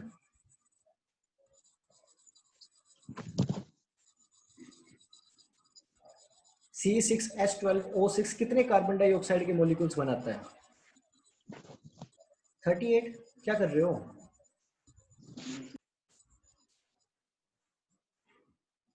चलिए देखिए, सुनिए, समझिए बात को, हो गया कल्याण। हाँ जी, C6H12O6 कितने मॉलिक्यूल्स को ग्रहण करेगा, 6 ऑक्सीजन के मॉलिक्यूल को, 6 कार्बन डाइऑक्साइड के मॉलिक्यूल को रिलीज करेगा, 2 करता है लिंक में, और 2 कहाँ करता, और 4 करता है क्रैब साइकिल में। 4 मॉलिक्यूल क्रैब साइकिल में और 2 मॉलिक्यूल लिंक में, ठीक है ना। तो 6 मॉलिक्यूल को रिलीज करेगा एक ग्लूकोज का मॉलिक्यूल। यहाँ 42 मॉलिक्यूल्स है कार्बन डाइऑक्साइड के, तो कितने ग्लूकोज के मॉलिक्यूल रिलीज कर रहे होंगे भी, इसको डिवाइड कर दो ना 42 से 6 का, कितना आंसर आ जाएगा विकास। 7 आएगा, 7×42 7 आएगा, ठीक है। अब देखिए हमारे पास आ गया कि 7 ग्लूकोज के मॉलिक्यूल है वो यूज किए जा रहे हैं इसमें। 7 ग्लूकोज के मॉलिक्यूल अगर यूज किए जा रहे हैं तो एक ग्लूकोज का मॉलिक्यूल एटीपी कितने देता है भाई, 38 एटीपी देगा। और 7 ग्लूकोज के मॉलिक्यूल कितने एटीपी देंगे, 7 से 38 मल्टीप्लाई हो जाएगा, मल्टीप्लाई करो इसको, 8 56 हम्म 21 5 26 266 हाँ कितने? 266 राइट आंसर क्या होगा? 266। मुश्किल है ये सवाल? मुश्किल है क्या ये सवाल? कितना एक सर एक सिंपल, क्वेश्चन में एक सिंपल रिएक्शन से मुश्किल क्वेश्चन हो है रहा है। सर। देखिए यार कैसे मुश्किल है। C6H12O6 converting into +6O2 converting into 6CO2 plus H2O, कितने मॉलिक्यूल H2O के 12 बनाता है शायद, प्लस आपके 38 ATP। इस एक रिएक्शन से क्वेश्चन हो रहा था, और एक रिएक्शन तो अपने कहाँ से पढ़ते आ रहे हैं, शुरू से ही पढ़ते आ रहे हैं, कैसे मुश्किल हो गया ये? क्या पूछ रहे हो आप, बोलो क्या क्वेश्चन पूछा आपने, एक बार दोबारा ओनली बोलना। ग्लाइकोलाइसिस से शुद्ध एटीपी, ग्लाइकोलाइसिस से 2 ATP, शुद्ध एटीपी कितनी मिलेगी? 2। उसमें भी डिपेंड कर रहा है कि 2 ATP उसने नेट पूछ रखी है, ग्रोस पूछ रखी है। अगर नेट पूछेगा तो 2 ATP, और ग्रोस पूछेगा तो 4 ATP। शुद्ध, हाँ जी सर, सीधा अब मैं नहीं जानता क्वेश्चन क्या होगा होता है शुद्ध शुद्ध, एटीपी कितनी होगी। मैं बिल्कुल नहीं जानता शुद्ध क्या होता है। ये ठीक है, net net net net net net होता है तो आंसर होगा 2। ठीक है, ठीक है सर। ऑप्शन में 8 हो तो वो तो नहीं होगा ना, 2 ही बिल्कुल होगा। नहीं होगा, बिल्कुल नहीं होगा, क्योंकि उसने केवल ग्लाइकोलाइसिस पे दबाव दे दिया। ग्लाइकोलाइसिस में तो केवल 2 ही बनेगी। जो 8 बन रही है, जो बाकी की 6 और बन रही है, वो कहाँ बन रही है? जो 2 NADH2 बन रहे हैं, और 2 NADH2 कहाँ भेजे जा रहे हैं? वहां भेजे जा रहे हैं ETS में। ETS में जाकर के वो चेक, वो कैश किया जा रहा है। टीटीएस में। ठीक है, उसके अलावा अगर बात करेंगे अपने, तो उसने ग्लाइकोलाइसिस पे अगर क्वेश्चन में दबाव काफी ज्यादा दिया है, तो दबाव इतना देने की वजह से ही वो आंसर क्या हो जाएगा, 2 ATP, अगर नेट ATP पूछ रहा है तो। लेकिन ग्लाइकोलाइसिस है, वो हो सकता है ETS में जाए ही ना, हो सकता है एनारोबिक रेस्पिरेशन करे, तो क्या गारंटी है? फिर तो NADH2 बेकार हो गया, बेकार हो गया, तो उससे 2 ही बनेगी, नेट ATP। इस टाइप के और भी कोई क्वेश्चन है तो वो भी पूछ सकते हो आप। अभी तो सारों पे क्लियर हो जाएंगे। जो भी ये ATP रिगार्डिंग क्वेश्चन है कि अगर ये कंडीशन हो तो कितनी बनेगी, वो कंडीशन हो तो कितनी बनेगी, मैं आंसर कर देता हूँ, क्योंकि ये आप लोग क्वेश्चन पूछोगे तभी क्लियर होगी चीजें। है क्या कोई और क्वेश्चन इससे regarding? Sir pentose phosphate pathway, उसमें टोटल मतलब नेट कितना? क्या चीज? पेंटोज फॉस्फेट पाथवे में कहाँ ATP बनती है? मैं क्वेश्चन दिखाऊंगा सर, वो इसका है। चलो आपको भेजूंगा जब अपने बाद में व्हाट्सअप क्वेश्चन। कर देना मेरे को बाद में, कोई दिक्कत नहीं है। ठीक है, हाँ जी। तो ये वाला क्वेश्चन था। इस वाले क्वेश्चन में क्या था, बिल्कुल इजी क्वेश्चन था, कुछ भी नहीं था इसके अंदर। बोला गया था कि 42 मॉलिक्यूल्स कार्बन डाइऑक्साइड के रिलीज हो रहे हैं। एक ग्लूकोज मॉलिक्यूल 6 कार्बन डाइऑक्साइड के मॉलिक्यूल्स को रिलीज करेगा, तो 7 ग्लूकोज मॉलिक्यूल मिलकर के 42 को रिलीज कर देंगे। एक ग्लूकोज का मॉलिक्यूल 38 ATP देगा, तो 7 ग्लूकोज के मॉलिक्यूल 38 को मल्टीप्लाई कर दोगे, 266 आपका आंसर आ जाएगा। बिल्कुल ईजी क्वेश्चन। ठीक है, आगे देखिए। आगे दिया गया रेस्पिरेटरी क्वेश्चन, इनको अपने कल कर लेंगे, या रात के कल कर लेंगे, रात को लेक्चर नहीं लूंगा।